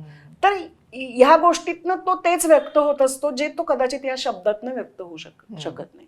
मग माझ्या 10 गोष्टी असतील अपेक्षा, त्या 10 पैकी कदाचित तो 2च, म्हणजे एक काहीतरी एक इंटेलेक्च्युअल डिस्कशन करा उदाहरणार्थ. पण ते सगळं एका नात्यावर त्याचा भार टाकणं हे अनरिअलिस्टिक आहे. आणि त्याच्यावर ते मापदंड ते लावणं की तू माझ्याशी इंटेलेक्च्युअली पण शेअर कर, क्रिएटिव्हली पण शेअर कर, किंवा तू रोमॅन्टिक पण हो, हे सगळं करायला गेलं तर मग तुमच्या पदरी निराशाच असणार आहे. ह्या पलीकडे मी माणूस म्हणून जशी आहे ते समजून घेणारा आणि त्याच्याशी इतक्या harmoniously over the years adjust होणारा माणूस हा आहे. जेव्हा तो म्हणाला की आपल्याला एकत्र राहायचंय का, ह्याचं हो हे उत्तर येण्यामागे ते होतं. म्हणजे अगदी मुद्दाम मला हे सांगावं असं वाटेल की त्या अतिशय कठीण प्रसंगात आम्ही दोघं काउन्सिलरकडे गेलो होतो, थेरपिस्टकडे. कारण मला असं वाटतं, राधा लहान होती तेव्हा, आणि मला असं वाटलं की माझ्या काही पास्ट, म्हणजे माझ्या बालपणाचे अनुभव असतील किंवा काही एक्सपिरियन्सेस मधनं, की मला ती मोठी होत असताना एक हार्मनी घरामध्ये असावी असं वाटतं. भांडणं होतात आई वडिलांची, हे वातावरण फारसं पोषक नाहीये मुलांसाठी वाढताना, आणि ते मला अजिबात नको होतं. त्यामुळे मी त्याच्याशी हे स्पष्ट बोलले होते, त्याच्याशीच नाही त्याच्या आईशी पण बोलले होते. तो कम्फर्ट झोन माझ्या सासू बरोबर पण माझा होता की मला हे कॉन्फ्लिक्ट नको आहे आयुष्यभर. तर ह्यातनं मार्ग काढायचा आपण प्रयत्न करूया आणि त्यासाठी आपण थेरपी घेऊया. आणि तोही लगेच, म्हणजे त्याविषयी काही कॉन्फ्लिक्ट नाही झाला. आणि आम्ही जेव्हा गेलो थेरपीला तेव्हा पहिल्या दिवशी ते थेरपिस्ट असं आमच्याशी दोघंही बोलले आणि ते म्हणले तुम्ही अर्धी लढाई जिंकली आहे, कारण तुम्ही दोघंही म्हणताय की आम्हाला प्रॉब्लेम आहे. तुमच्यापैकी कोणीच असं म्हणत नाही की हा असा वागतोय किंवा ही अशी आहे. तर तुम्ही कलेक्टिव्हली या प्रश्नाकडेही तुम्ही कलेक्टिव्हली बघताय, दोघं मिळून बघताय की आम्हाला प्रॉब्लेम आहे. ह्याच्यामध्ये तुम्ही या जी काय आता सिच्युएशन आहे त्यातली तुमची जबाबदारी तुम्ही स्वीकारली इंडिव्हिज्युअली किंवा कलेक्टिव्हली. आणि मग तो एक थोडासा काळ गेला ज्यामध्ये काही गोष्टी एका ऑब्जेक्टिव्ह थेरपिस्ट कडनं तुम्हाला कळणं ह्यानी खूप नात्यांमध्ये फरक पडतो. आणि काही आम्ही त्याच्यातनं गोष्टी शिकलो आणि we found each other again, असं मला वाटतं. त्यामुळे ह्या काही गोष्टी, आणि मग तुम्हाला हे समजायला लागतं की इतके भिन्न होता मी आमच्या आवडीनिवडी भिन्न आहेत. पण त्याच्यामध्ये तुम्ही ती स्पेस पण, आता तू काही झालं तरी या एका प्रायोगिक नाटकाला माझ्या, जरी तो नाटकातला असला तरी तू चल असं म्हणून मी हट्ट करत राहिले तर कॉन्फ्लिक्टच निर्माण होणार आहे त्याच्यातनं. त्यामुळे म्हणजे मला अनेक लोक म्हणतात ऋषिकेशला घेऊन ये, म्हणते मी निरोप सांगेन, मी घेऊन नाही येऊ शकत. आणि तो म्हणतो की नाही मला नाही ग इकडे. हा ठीक आहे, नको येऊस तू. किंवा समजा त्याला कोणी विचारलं की हा शुक्रवारी आमच्याकडे जेवायला या उदाहरणार्थ, तर तो म्हणतो हो मी विभाला विचारून सांगतो. त्यामुळे या छोट्या छोट्या गोष्टींमध्ये जेव्हा तुम्ही एकमेकांना गृहीत धरत नाही तेव्हाच तुम्हाला खात्री असते की जेव्हा अत्यंत महत्वाची सिच्युएशन आहे तिथे तुम्ही एकमेकांना गृहीत धरू शकता. की मी काहीही केलं, मी खून केला तर नाही कदाचित तो माझ्या पाठीशी उभा राहणार. काय रे, म्हणजे नाही ना काय circumstances बरोबर आहे, पण म्हणजे स्मगलर झाला, कोणाचा खून केला हेही smuggler झाला. महत्वाचं आहे. कोणाचा केला हे महत्वाचं. पण नाही उद्या स्मगलिंग करायला लागले मी वगैरे वगैरे. पण बहुतांशी गोष्टीत मला हे माहिती असतं त्याला किंवा मला आणि आम्हाला दोघांना की we will be there for each other. तर त्या मोठ्या गोष्टींमध्ये एकमेकांना गृहीत धरणं आणि छोट्या छोट्या व्यवहारात एकमेकांना त्या अर्थाने गृहीत न धरणं आणि सोडून दे. सोडून देणं, नको यूज, ओके छान मस्त तू जा, तुला हवं ते कर. तर ते कुठेतरी हार्मनी हळूहळू मिळते, पण त्याला वेळ लागतो असं मला वाटतं. ते सहज नाही होत. आणि अनुभवाने हा, आणि त्या अर्थाने ना थोडंसं marriage has to be built brick by brick. हळूहळू ती इमारत तुम्हाला बांधत जायला लागते. त्याच्यासाठी पेशन्स लागतो, रेझिलियन्स लागतो. हे आम्ही आणि मला अनुभवाचे बोल हा, आणि दुसरा त्याच्यातला असा एक मुद्दा आहे ना की प्रॉब्लेम ना कुठलाही दोन प्रकारचा असतो. एक ऍक्च्युअल प्रॉब्लेम असतो आणि एक तुमच्या डोक्यातला प्रॉब्लेम असतो. तुम्ही क्रिएट केले. हे माझ्यासाठी आहे. कारण माझ्या डोक्यातले प्रॉब्लेम खूप असतात. नाही एकाच प्रॉब्लेमची दोन भिन्न हे असतात. कळलं मला. आणि आपण आपल्या डोक्यातल्या प्रॉब्लेम म्हणजे त्याच्या ग्रॅव्हिटीवरनं तो ऍक्च्युअल प्रॉब्लेम बघत असतो. खरं तर तेवढा प्रॉब्लेम इतका नसतोही, तो अनेक वेळेला नसतो. तुम्ही जर का तो बाजूला ठेवून प्रॅक्टिकॅलिटीने ते बघितला ना तर त्या प्रॉब्लेमचं उत्तर लवकर मिळू शकतं अनेक वेळेला. पण तुम्ही माझ्या डोक्यात हे आहे आणि ते असं आहे तर तो छोटा प्रॉब्लेम पण मोठा व्हायची शक्यता असते. अनेक वेळेला होतो तो. हे तुम्ही जर का आपण प्रॅक्टिस करायला लागलो ना त्या गोष्टीची तर आपल्याला अनेक प्रॉब्लेम म्हणून उभेही राहत नाहीत. ते सहज तिथून निघून जातात. सहज पार पाडतात. वा वा, छान, अगदी डीप बोललाय तुम्ही दोघं, मला आवडलंय. बरं, आता आपल्याकडे एक आठवणींची सफर आहे ज्यात तुमचेच फोटोज आम्ही तुम्हाला दाखवणार आहोत. हो. आणि ते फोटो कुठले आहेत, कधीचे आहेत, त्याची काही आठवण असेल तर ती तुम्ही आम्हाला सांगणार. ओके. हा विभाचा 40वा वाढदिवस Yes. जो होता त्याच्या पार्टीतला फोटो आहे. करेक्ट. गोड आहे.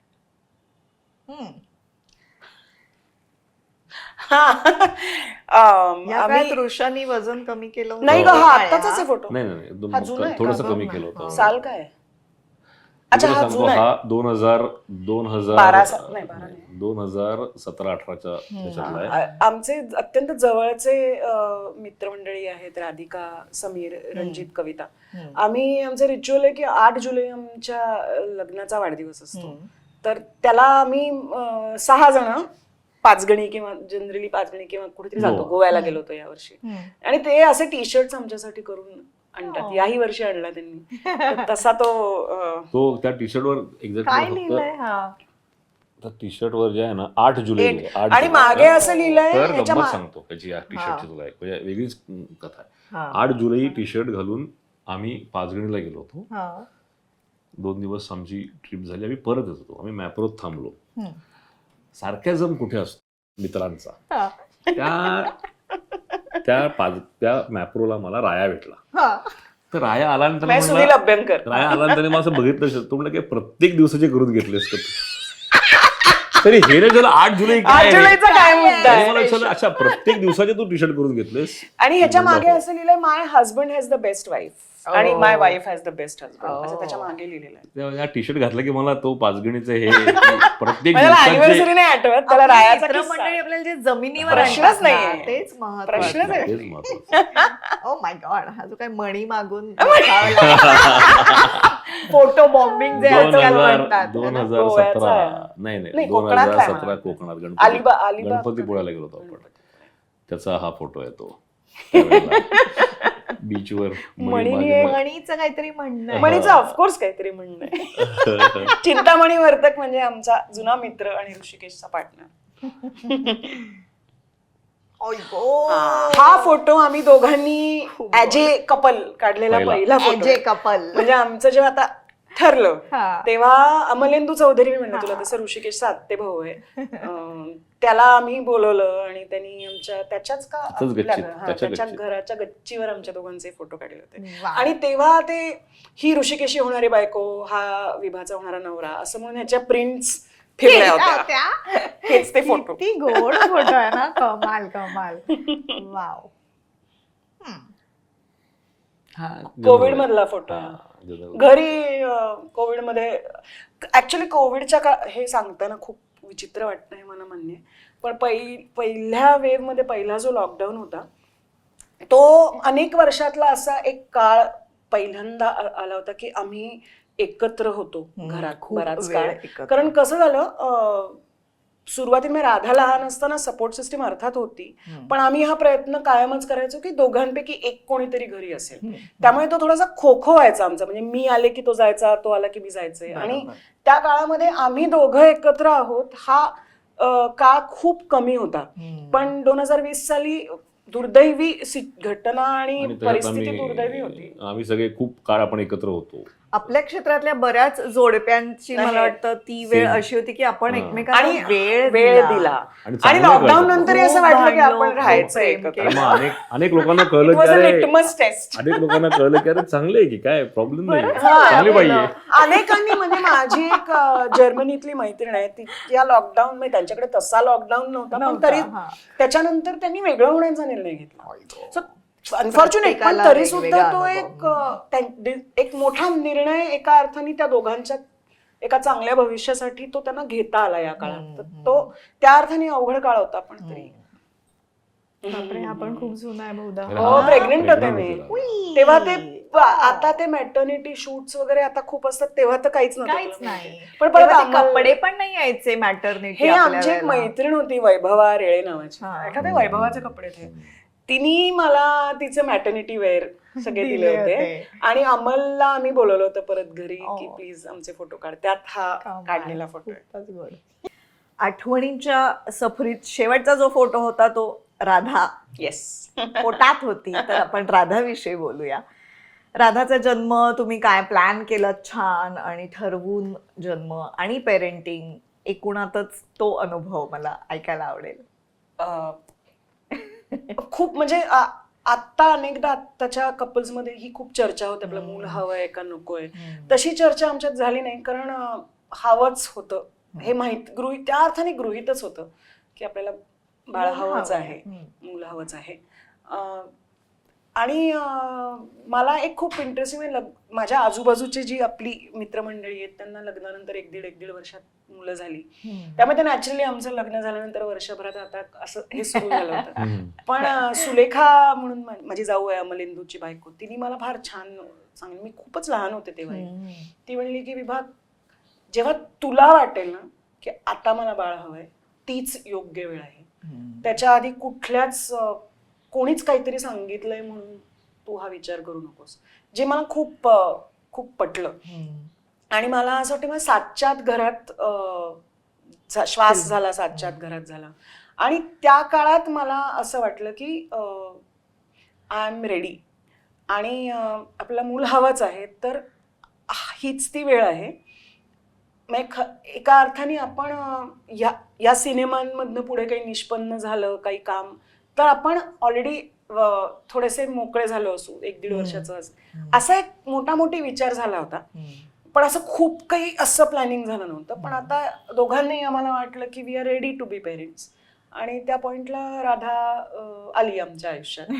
आणि मला असं वाटतं की तिच्या पेरेंटिंगच्या बाबतीत पण खूप जेंडर रोल्स आमचे डिफाईंड वेगळे आहेत. नव्हते, हम्म, हम्म. की आई म्हणजे तिने हे केलं पाहिजे, वडील म्हणजे त्यांनी हे केलं पाहिजे, असं पहिल्यापासून नव्हतं. म्हणजे सुरू अगदी ती झाली तेव्हापासून मी असं तेव्हा म्हणायचं की त्याला फीड करता येत नाही म्हणून तो ते करत नाही, बाकी त्याला जमलं असतं सगळं तर तो तेही त्यांनी केलं असतं. म्हणजे ते पहिल्या दिवसापासून त्यांनी राधाचं सगळंच केलं. हम्म. आजही इक्वल पार्टिसिपेशन पेरेंटिंगमध्ये आमचं कायम होतं. कल्पना वेगळ्या आहेत परत इथे. म्हणजे मी एक किस्सा नेहमी सांगते. राधा खूप लहान होती हा. तेव्हा ती येऊन म्हणाली की कोणीतरी अमुक अमुक एक मुलगी आहे का मुलगा आहे तो मला चिडवतो हा. का मारतो का, त्यांनी मला काल मारलं वगैरे असं काहीतरी एक किरकोळ Complaint, हा. अगदी लहान होती, प्रायमरी मध्ये वगैरे असेल. तर मी तिला म्हटलं की त्याला सांग असं करू नकोस, अजिबात असं करायचं नाही. एकदा सांग, दोनदा सांग, तीनदा सांग, आणि नाही ऐकलं तर टीचरला सांग त्याचं नाव, असं मी एक सल्ला दिला. आणि तिने ह्याला विचारलं तर तो म्हणला ठेवून द्यायची एक उलटी. समजून सांग, दोनदा सांग, टीचरला सांग, तीनदा कसं ऐकून घ्यायचं? इतका विचारातला फरक होता. पण आम्ही हा एक प्रयत्न कायम केला की तिच्या समोर आमच्यातला मतभेद दाखवला नाही. कारण मुलं खूप चतुर, म्हणजे जेवढी ती भाबडी असतात तेवढी ती अत्यंत चतुर पण असतात. त्यामुळे आई बाबांमध्ये याविषयी मतभेद आहेत म्हणल्यावर फायदा करून घेतात ते ना. तसंही तिने केलं नाही असं नाही, आणि ते बरोबरच आहे. मग इनफॅक्ट आमचं तिचं असं होतं की आई बाबांना कुठली गोष्ट आईला कुठली सांगायची, बाबाला कुठली सांगायची, नाही तर काकाला कुठली सांगायची. वा वा. हे पण मी तिचा एकदा फोन फुटला तर ती आमच्याकडे आलीच नाही, लहान होती ती, काकाकडे डायरेक्ट गेली आणि त्याच्या मागणं अशी ती, म्हणजे इतकी चतुर असतात. पण हा प्रयत्न आम्ही केला की आमचे जे त्या अर्थाने डिफरन्स ऑफ ओपिनियन आहे ते तिच्या समोर, in front of her we have always been a team. मग ते आम्ही परस्परांमध्ये बोलून, मला असं वाटतंय तू असं वाटतंय किंवा तू, आजच सकाळी तो मला म्हणाला की तू असं नको होतंस बोलायला. ती अगदी सकाळी इथे येण्याआधीच आमचं कशावरनं, राधाच्याच कुठल्या तरी मुद्द्यावरनं बोलणं झालं. आणि मला असं वाटतं की वडील म्हणून एक वेगळा पर्स्पेक्टिव्ह येतो, जसा आई म्हणून वेगळा येतो. आणि तो बॅलन्स जर तुम्ही साधू शकला, ती female energy and mail energy parenting मध्ये, तर ते कुठेतरी, आपण आपल्या परीने गोंधळ घालायचं ते घालतोच, ते अपरिहार्य आहे, पण ती एनर्जी बॅलन्स होणं आवश्यक आहे. ती करण्याचा आम्ही प्रयत्न करतो पहिल्यापासून असं म्हणेन.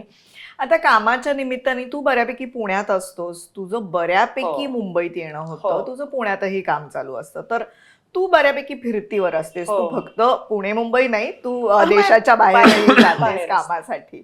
तर अशा वेळेला तुम्ही राधासाठी सुद्धा म्हणा कसे एकत्र आहात, किंवा एकमेकांना वेळ देताना, किंवा अशा काही अडचणी आल्या का संसार म्हणून?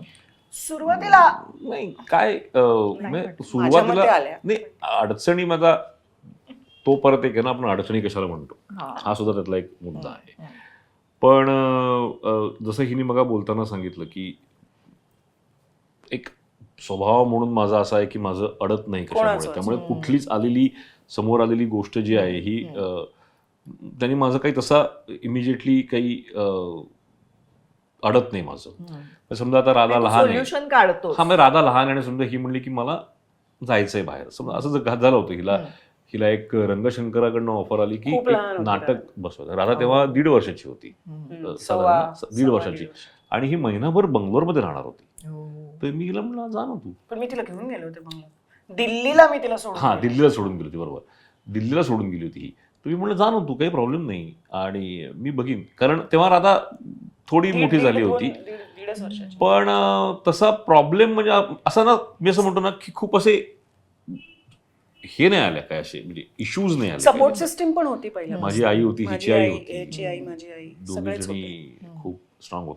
मला फक्त मगाच्या बोलण्यात एक पॉइंट मला असं वाटला राधाच्या बाबतीत सांगताना, अनुभवातनं मला असं वाटलंय नंतर की मला अनेक लोकांना पण हे, म्हणजे मी असं जाऊन कोणाला सांगू असं नाही की मी असा, पण प्रत्येकाच्या अनुभवातून कोणाला काही असं ज्ञान द्यायचं नाही कोणाला, पण मला असं वाटतं ना की आपलं मूल जेव्हा आपण वाढवत असतो ना, ते वाढत असतं, आपण वाढवत असतो, आपण आपल्या पद्धतीने त्याला ग्रूम करत असतो, चांगलं वाईट सांगत असतो. मी अनेक वेळा बघतो आत्ता, कारण मी अनेक ग्रिप्सच्या पॉइंट नाटका थ्रू आपण काम करत असताना अनेक लहान मुलं आपल्या समोर येत असतात, बघत असतो आपण. तर मला असं वाटतं प्रत्येक आई वडिलांचा ना आपल्या मुलाकडे बघताना ना हा चांगला माणूस कसा बसेल ना हे पहिलं असणं फार गरजेचं आहे. आत्ताची ना मी खूप बघतो रेस ही सगळी ना, तुला मार्क किती पडतील, तुला किती वेगवेगळे गोष्टी ऍक्टिव्हिटी येत आहेत, हे येतं का, ते येतं का, ती रेस, ते रेस, हे महत्वाचं आहे, मी नाही म्हणत नाही त्याला काही. पण त्याच्या आधी ना तो माणूस म्हणून कसा होतोय आणि त्याचा माणूस म्हणून त्याचे जे काही भावविश्व आहे ना, त्याच्यामधले प्रॉब्लेम्स काय आहेत, त्याच्यामधल्या इश्यूज काय आहेत आणि तुम्ही त्याला कशा पद्धतीने ते, म्हणजे आज मी आणि विभा नेहमी असं म्हणतो की उद्या राधा काही बनेल नाही बनेल, ती काहीतरी मोठं करिअर करेल किंवा काही करिअर न करता ती होममेकर बनेल, तो तिचा प्रश्न आहे. पण आज आम्हाला दोघांना नक्की एक गोष्ट माहिती आहे की आपण एक चांगल्या माणसाला डेफिनेटली आपण तो प्रयत्न केला आणि एक चांगला माणूस हे तिच्या इंटरॅक्ट केल्यानंतर तिच्या बाकीच्या लोकांशी असलेल्या इंटरॅक्शन मधनं आम्हाला जाणवतं. आणि मग तिथे आम्ही म्हणतो की यार त्या बाबतीत आपल्याला आपण जमलं. चांगलं काहीतरी आपल्याला जमलेलं आहे. कारण ते फार महत्वाचं आहे. कारण ते जर तुम्ही करू शकलात ना, बाकीच्या गोष्टी त्या अचीव करतात आणि तो त्यांचा प्रश्न आहे. तुम्ही आणि त्याच्यात ते पण पडून कळत नसावं. नकळत पण होत. कारण मला असं वाटतं की आपल्याकडे संस्कार देणं या गोष्टीला एक फार वेगळा रंग आहे. म्हणजे शुभंकरोती म्हटली पाहिजे, म्हणजे ते म्हणायला हरकत नाहीये. पण संस्कार ह्याचा अर्थ काय, ह्याचा एक विचार करणं आवश्यक आहे. की तुम्ही शुभंकरोती म्हणायला शिकवता, पण तुम्ही मूल समोर असताना सिग्नल मोडता, तर हे संस्कार नाही. तफावत आहे ही. तुमची व्हॅल्यू सिस्टीम काय, कुठली नीती मूल्य तुम्ही तुमच्या मुलांना देता तुमच्या परीने, हे फार महत्वाचं आहे. आणि मला असं वाटतं की त्यांना समर्थ बनवणं म्हणजे पैसे कमवतील ते हे सगळं करतील, पण माणूस म्हणून त्यांना एक व्हॅल्यू सिस्टीम देणं हे खूप महत्वाचं आहे. आणि ते मला वाटतं निरीक्षणातनं जास्त शिकतात. त्यांना बसवून सांगण्यापेक्षा आपण ते कसे वागतोय हे निरीक्षणातनं ते महत्त्वाचं खूप आहे. होतं. नाही, आपण कसे वागतो हे पण आहे. आणि आपण त्यांना काही गोष्टी सांगताना, म्हणजे आता आमच्याकडे ना 2 आपण ज्याला म्हणू, एक स्वयंपाकाच्या मावशी हाऊस आहेत हेल्प आमच्या मदतनीस. आणि एक आमचे मेड उषा मावशी आहेत. तर राधाला हे आम्ही कायम सांगितलं की कधीच उलट बोलायचं नाही त्यांना. म्हणजे त्या झापतात तिला दोघी, खा हक्काने. म्हणजे उलटं आता बोलायचंच सगळ्यांच्याच नाही. घरांमध्ये ते बरं. असतं, नाही असं नाही. काही झालं तरी तू त्या वयानी मोठ्या आहेत तुझ्यापेक्षा, तू उलट बोलायचंच नाहीस त्यांना.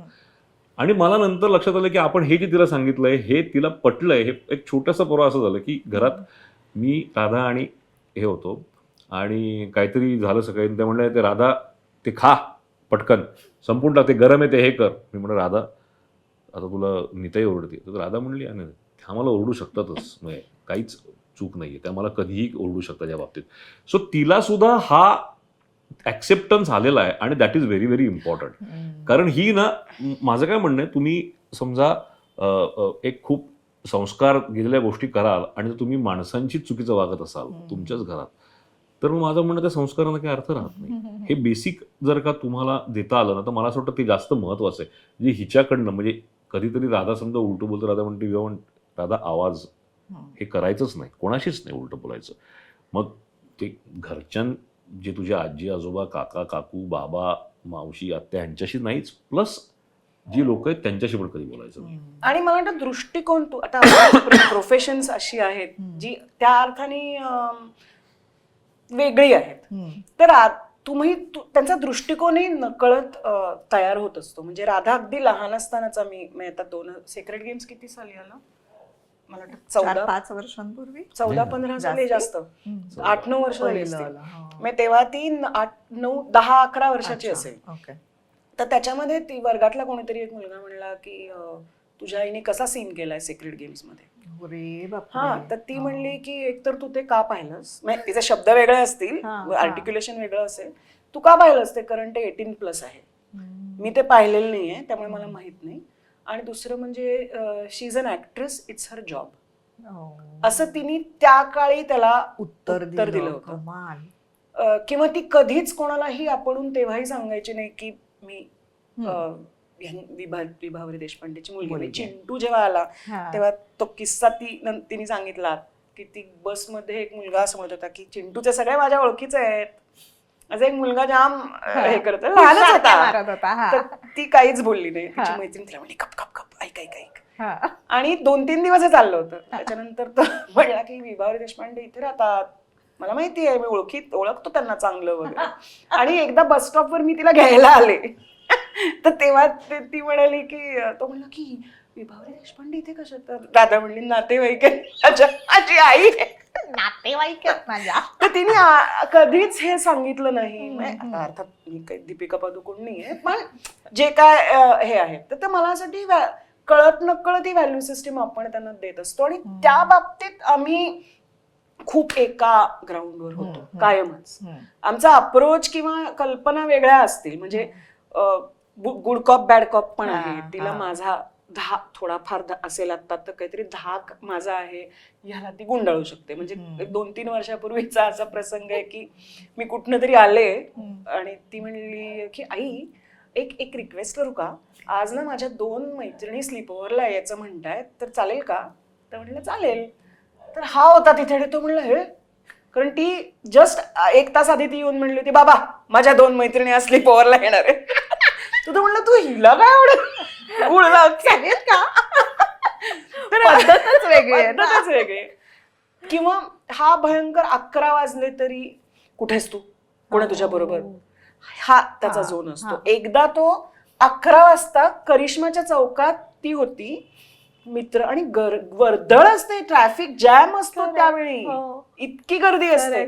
तर तो तिथे बाहेर स्कूटरवर उभा होता की आत्ताही बाहेर येईल. तर मी काळ बदललाय मान्य आहे, पण आपण काय फादर, मी केलंय? तुला गंमत सांगतो. मी नाही, त्याला आपण तेच काय म्हणलं केलंय? की बरोबर आहे, मी पण it's a तिच्या एवढी father असताना instinct. 2-2 वाजेपर्यंत तू मला आपण घरी तेच केलंय, फिरायचास. मला मान्य आहे. आपण त्या काळी उशिरापर्यंत, पण फादर इन्स्टिंक्ट. तुला गंमत सांगतो साधा. जेव्हा म्हणजे it's पुण्यात not- शांतता पिनड्रॉप सायलेन्स Exactly. असायची तेव्हा आपण रस्त्यावर फिरत असायचो. असायचो. फादर इन्स्टिंक्ट कसं तुला सांगतो. एकदा एक नाटकाचा प्रयोग होता, त्याला राधा गेली होती आणि रुचा आपटे जी आहे तर ती तिच्या बरोबर विवादिला म्हणली होती की तू तिला घरी सोड. त्यामुळे त्या घरी येणार होत्या. 9:30 वाजले होते. बालगंधर्वला होत्या. तिकडनं दोघी घरी येत होत्या. काहीतरी रुचाचं काम होतं म्हणून बालगंधर्वच्या पुढ्यानंतर डेक्कनच्या चौकात रुचा थांबली होती. राधा तिथे उतरली गाडीवरनं. त्या पॉइंटला तिथे दया गायकवाड जो तो तिथे होता. तर ते राधाला बघते म्हणजे दया काका हाय. त्यांनी पहिला प्रश्न झाला इथे काय करतेस, कोणाबरोबर आहेस? नाही, बाबा बरं आहे. नाही, see it's a father instinct. त्याला पण 2 मुली आहेत. त्याला पटकन पहिले नाही, आता रात्री ऋषी काही दिसत नाही, विभा दिसत नाहीये, तू इथे काय करते, कोणाबरोबर आहे? हा त्याचा पहिला प्रश्न. नाही, जेव्हा रुचा दिसली म्हणल्यावर नाही, हा प्रश्न विचारणं ठीक आहे. त्याच्या पलीकडे जाऊन जे देर आर काही तर आपण तिथे काही तुला मॅन्युअर करायला लागतं की तू ती तर 20 वर्षाची ओके, आहे. मोठी Let her be. झालीये, हा. आणि तशी मी ती घरी आली नाही तर तो झोपत नाही. तसं काही माझं होत नाही, मी छान झोपते. तर हा एक आमच्यामध्ये फरक नॅचरली आहे, पण मोरलेस बाबा मोड ऑन होतो त्याचा. खूप जास्त. म्हणजे राधाच्याच बाबतीत नाही. या आता परवा मी ललित कला केंद्राचं एक नाटक बसवलं, तर ती सगळी पोरी आल्या होत्या राधाच्याच आसपासच्या. तर ही कशी घरी जाणार आहे, ही कुठे पोहोचणार आहे, सगळ्यांची तू कशी जाणार आहेस, मग तुलाही सोडणार आहे का? मी अरे रात्री 12-6 अरे पण वाजता आता जर का 12 वाजता गर्दी असते मी रस्त्यावर. कुठे, पण मी काय पुण्यात होतं, पण विचारलं दिल्लीत कसे नाही. जाणार आहात प्रश्न विचारला. पण असं आहे. फक्त हे मात्र म्हणजे आहे की आपण काय केलंय हे तू विसरला. हा, त्याच्यावर तो एकदा मणी असं म्हणला होता. मणीची मुलगी त्याला म्हणली की अरे बाबा एवढं काय आहे, तो अमुक आहे. तर तू एवढं, तो म्हटलं तुम्ही नाही का फिरायचा असेल? तो म्हणला नाही, म्हणूनच मी सांगतोय. म्हणून मी सांगतोय ना तुला. म्हणूनच सांगतोय, because I know how boys think.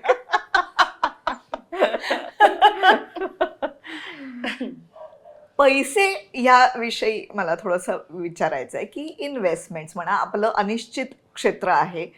तू कधी लिहितेस, कधी अभिनय करतेस, तुझे कधी इव्हेंट्स असतात, कधी नसतात, कधी तू दिग्दर्शन करतोस, कधी नाही करत. तर ही जे अनिश्चितता आपल्या क्षेत्रातली आहे ती तुम्ही मॅनेज कशी करता? त्याच्यात इन्व्हेस्टमेंटचा विचार कोण करतं, आणि जेव्हा काम नसतं तेव्हा ते कसं मॅनेज करता? उत्तर तूच. एक तर मी इंडियन मॅजिक आहे, ही माझी कंपनी आहे, त्यामुळे थोडं एका स्ट्रक्चर्ड ॲटमॉस्फिअरमध्ये मी काम करतो. असा काळ असतो की जिथे त्याच्यातनं मला रेग्युलर पैसे मिळतात. असा काळ येतो, कंपनीला गरज असते म्हणून ते रेग्युलर पैसे घेणं आपण घेत नाही. बरोबर. आपण ज्याला आपण सॅलरी म्हणतो ती म्हणजे असा मोठा काळ आहे की जेव्हा आम्ही सॅलरी घेत नाही, असा काळ असतो जेव्हा आम्ही ती सॅलरी घेतो. सो तो एक ग्राफ होत असतो. बरोबर. विभा जेव्हा काम करते तेव्हा विभाला एखाद्या प्रोजेक्टमध्ये पैसे मिळतात. मग 2 महिने ती वेगळ्या प्रकारचं काम करत असते. मे बी त्याच्यामध्ये पैसे नसतात, कमी असतात किंवा दुसरं काहीतरी गोष्टी. आज ती जेव्हा जर्मनीच्या थिएटरबरोबर काम करते तेव्हा फायनान्शियल गोष्टी कमी असतात, एक्सपोजर वेगळ्या प्रकारचं असतं. जेव्हा ती इथे कमर्शियल असाइनमेंट लिखाणाची करते, अभिनयाची करते, पण त्याच्यामध्ये काय ना, असा खूप अशा प्रकारची इन्व्हेस्टमेंट केली पाहिजे किंवा अशीच केली पाहिजे असं नाही. मी तिला म्हणतो एक बेसिक आपण काय एफडी असेल, म्युच्युअल फंड असतील, याच्यामध्ये पैसे आपण टाकूया. तू हे पैसे याच्यात टाक, त्याला हात लावू नकोस, ते आपण ठेवून देऊया. असा एक झोन आमचा आहे. खूप आधीच्या काळात आम्ही फार ह्यानी म्हणजे काय म्हणू आपण त्याला, सजगतेनी काही इन्व्हेस्टमेंट्स वगैरेकडे केलेच पाहिजे, असं केलंच पाहिजे, असं काही केलं नाही. त्याचे प्लस पॉईंट पण आहेत, त्याचे मायनस पॉईंट्स पण आहेत. हा तुमच्यावर तो प्रत्येक माणसाचा तो दृष्टिकोन असतो, कसं बघायचं त्याच्याकडे. ते असं नाहीये काही की आपण खूप प्रॉब्लेम मध्ये आम्ही जगतोय, पण असंही नाहीये की खूप अति आपल्याकडे काही आहे, तशी ती प्रायोरिटी पण कधी खूप असंही काही नाही. पण फायनान्स कडे बघायच्या आधी माझं तिलाही नेहमी असं म्हणणं होतं. म्हणजे ती मला जेव्हा म्हणायची की तू ऑफिसमध्ये जाऊन काम करतोस आणि अनेक वेळेला तुला काम करताना न आवडणारी गोष्ट करावी लागते, तर मी तिला म्हटलं की तसं नको बघू त्याच्याकडे. That's a business. So business is always profit and loss मध्ये बघितला जातो. आवडीची नावडीची गोष्ट हा पुढचा मुद्दा असतो. ती लोक लकी असतात की ज्यांचा बिझनेस, त्यात मी मान्य करतो, मी लकी आहे अनेक लोकांपेक्षा, की ज्यांचा बिझनेस हा त्यांची आवडीची गोष्ट असते आणि त्याच्यातनंच त्यांना प्रॉफिट लॉस होतो. हा प्रॉफिट लॉस किती हा वेगळा मुद्दा आहे. पण तुला जेव्हा करायचंय तर तुला जे आवडतं ते कर. आणि ती पण प्रयत्न असा करते की कुठलं कमर्शियल असाइनमेंट घ्यायची, बॅलन्स कसा करता, बॅलन्स. म्हणजे तिला असं की आज व रोज जाऊन समजा पैसे कमवायचे, असं काही कंपल्शन आम्ही एकमेकांवर कधीच टाकलं नव्हतं. पैसे कमवायचे म्हणजे काय, काम करायचंच आहे, स्वतःला बिझी ठेवलंच पाहिजे त्याच्यातनं. आणि सो तो असा खूप आपण काय म्हणू की महिन्याला एवढे पैसे आले पाहिजेत. फॉर्च्युनेटली असं झालं की जसं आम्ही तुला सांगितलं की आम्ही लवकर वेगळे झालो, तेव्हा 2005 सालीच आम्ही घर घेतलं, तेव्हा लोन काढलं, जे लोन फिटलं होतं, त्यामुळे घर स्वतःचं पुण्यात होतं, गाडी घेऊन होती. त्यामुळे असं काही झालं नाही की आपल्याला असं कधीच नव्हतं की मर्सिडीज घ्यायची. म्हणजे आमच्या दोघांचा हे नव्हता कधी की आपल्याला मर्सिडीज पाहिजे. आणि चांगलं वाईट काहीच नाही, प्रायोरिटी आयुष्याची अशी कधीच नव्हती की आपल्याला 5 बेडरूम घर पाहिजे, बंगला पाहिजे, आपण वर्ल्ड टूर करायला पाहिजे. ही जी गोल्स असतात तशी कपल म्हणून किंवा इंडिव्हिज्युअली आमची तशी गोल्स कधीच नव्हती. कमी पडू नये काही, एक आपल्याला ज्या गोष्टी आवडतात त्या करायला मिळाव्यात, चांगलं आपल्याला खायला आवडतं चांगलं खायला मिळावं, जे बघायला आवडतं ते बघता यावं. मला प्रवासाची खूप आवड आहे, सुदैवाने माझ्या कामानिमित्त मला खूप प्रवास करायला मिळतो, कारण मी जर्मन थिएटर्स 2 थिएटर्स बरोबर काम करते, ती मला संधी मिळते. त्यामुळे तसा पैसे आपण आपली आर्थिक परिस्थिती बेटर होत राहावी असा फोकस नव्हता. ती व्हायला हवी का तर व्हायला हवी, कोणाला नाही आवडणार, उद्या घेता आली मर्सिडीज तर निश्चित आनंद होईल, पण तो फोकस कधी नव्हता. त्यामुळे कामही आम्ही करताना खूप काम मी असं करते ज्याच्यातनं काहीच पैसे मिळत नाही. नाटक उदाहरणार्थ जे ग्रिप्स थिएटर आम्ही करतो त्याच्यातनं पैसे काहीच मिळत नाहीत, पण त्यातनं जे मिळतं ते कुठेतरी आपण कमर्शियली काम करताना ते एक मानसिक समाधान आणि स्किलसेट्स आपण जे मिळतो. आपण प्रायोगिक नाटक त्यासाठीच करतो की आपण कलाकार म्हणून आपली शस्त्र कशी, त्याला धार कशी करता येईल असेच आपण करतो. तर तो एक बॅलन्स सांभाळण्याचा, जपण्याचा प्रयत्न आम्ही इतकी वर्ष करतो, जो अजूनही करतोय. कधी ही बाजू वर जाते, कधी ती बाजू वर जाते, हेच. पण या गोष्टी मला फायनान्सेस मधलं, इन्व्हेस्टमेंट्स मधलं काहीच कळत नाही. त्यामुळे ते पूर्णपणे त्याच्या सल्ल्याने किंवा तोच करतो, म्हणजे ते म्युच्युअल फंडचं त्यालाच माहिती असतं, मला माहित नसतं. तोच मला सांगतो की वाढले हे कमी झाले पण त्या अर्थाने तो कॉन्फ्लिक्टचा किंवा वादाचा मुद्दा आमच्यामध्ये नसतो. कधीच झालेला नाहीये अजूनपर्यंत. कदाचित खूप पैसे नसतीलच म्हणून झाला नसेल. किंवा ही क्लॅरिटी असेल ना, clarity. की याच्यात ऋषिकेश बघणार आहे हो, आणि हो, तो अगदी, करणार अगदी, आहे. अगदी. हा मग ती क्लॅरिटी आमच्यामध्ये आहे हम्म. आणि ते तसंच पुढे राहील आणि तसंच असावं, आणि तसंच असावं. तसाच पुढे तसंच राहू राहील. देत, कारण नाहीतर माझं काही खरं नाही नाही. आणि मग आमच्याकडे असं आहे की आम्ही जाऊन मी माझ्या भावाला विचारतो की अरे काय करता येईल याचं, किंवा माझ्या भावाची बायको मधुरा तिला विचारतो, पण they are better equipped with knowledge. त्यामुळे जास्त चांगल्या पद्धतीने माहिती आहे या गोष्टी. असं आहे. छान, मस्त. आपण एक गेम खेळूया. अरे आहे अजून बर तर आपण असं एक काम करूया की एकमेकांकडे पॉइंट आउट करायचं. बरं, याची उत्तरं अशी आहेत की हे काम कोण करतं, विभा की ऋषिकेश. ओके. रोमॅन्टिक कोण आहे? तू पण उत्तर द्यायचं आहे. अच्छा, हा, मी असं आलं करायचं. तरी. हा. घरातली पेपर बिल, दूध बिल हे काम छान कोण करतं? ओके. छान नाही, मीच करतो. छान तुलनात्मक काहीच नाही. काही होऊ शकत नाही, पण तरी केलंच नाही कधी ते.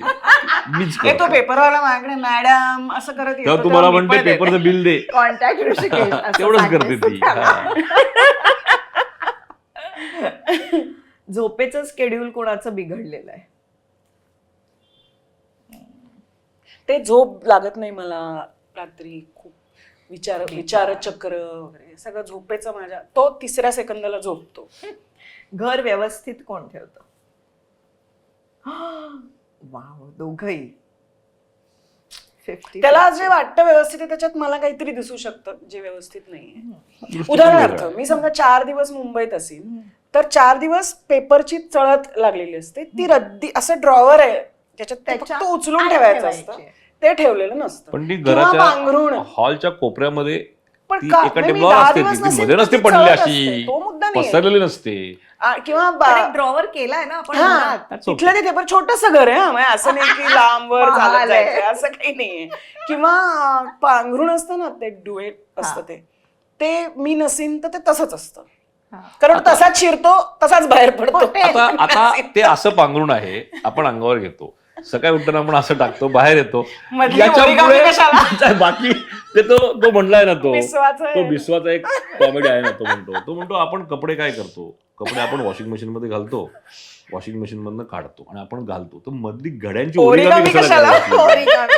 तसं ते असं टाकलं बाहेर, रात्री आलं की असं घेऊन झोपायचंय आपल्याला, काढा, घड्या करा, हे करा. सो मी हेच उत्तर आहे, त्यांनी जरी असं बिसं केलं असलं तरी. छान छान, मस्त.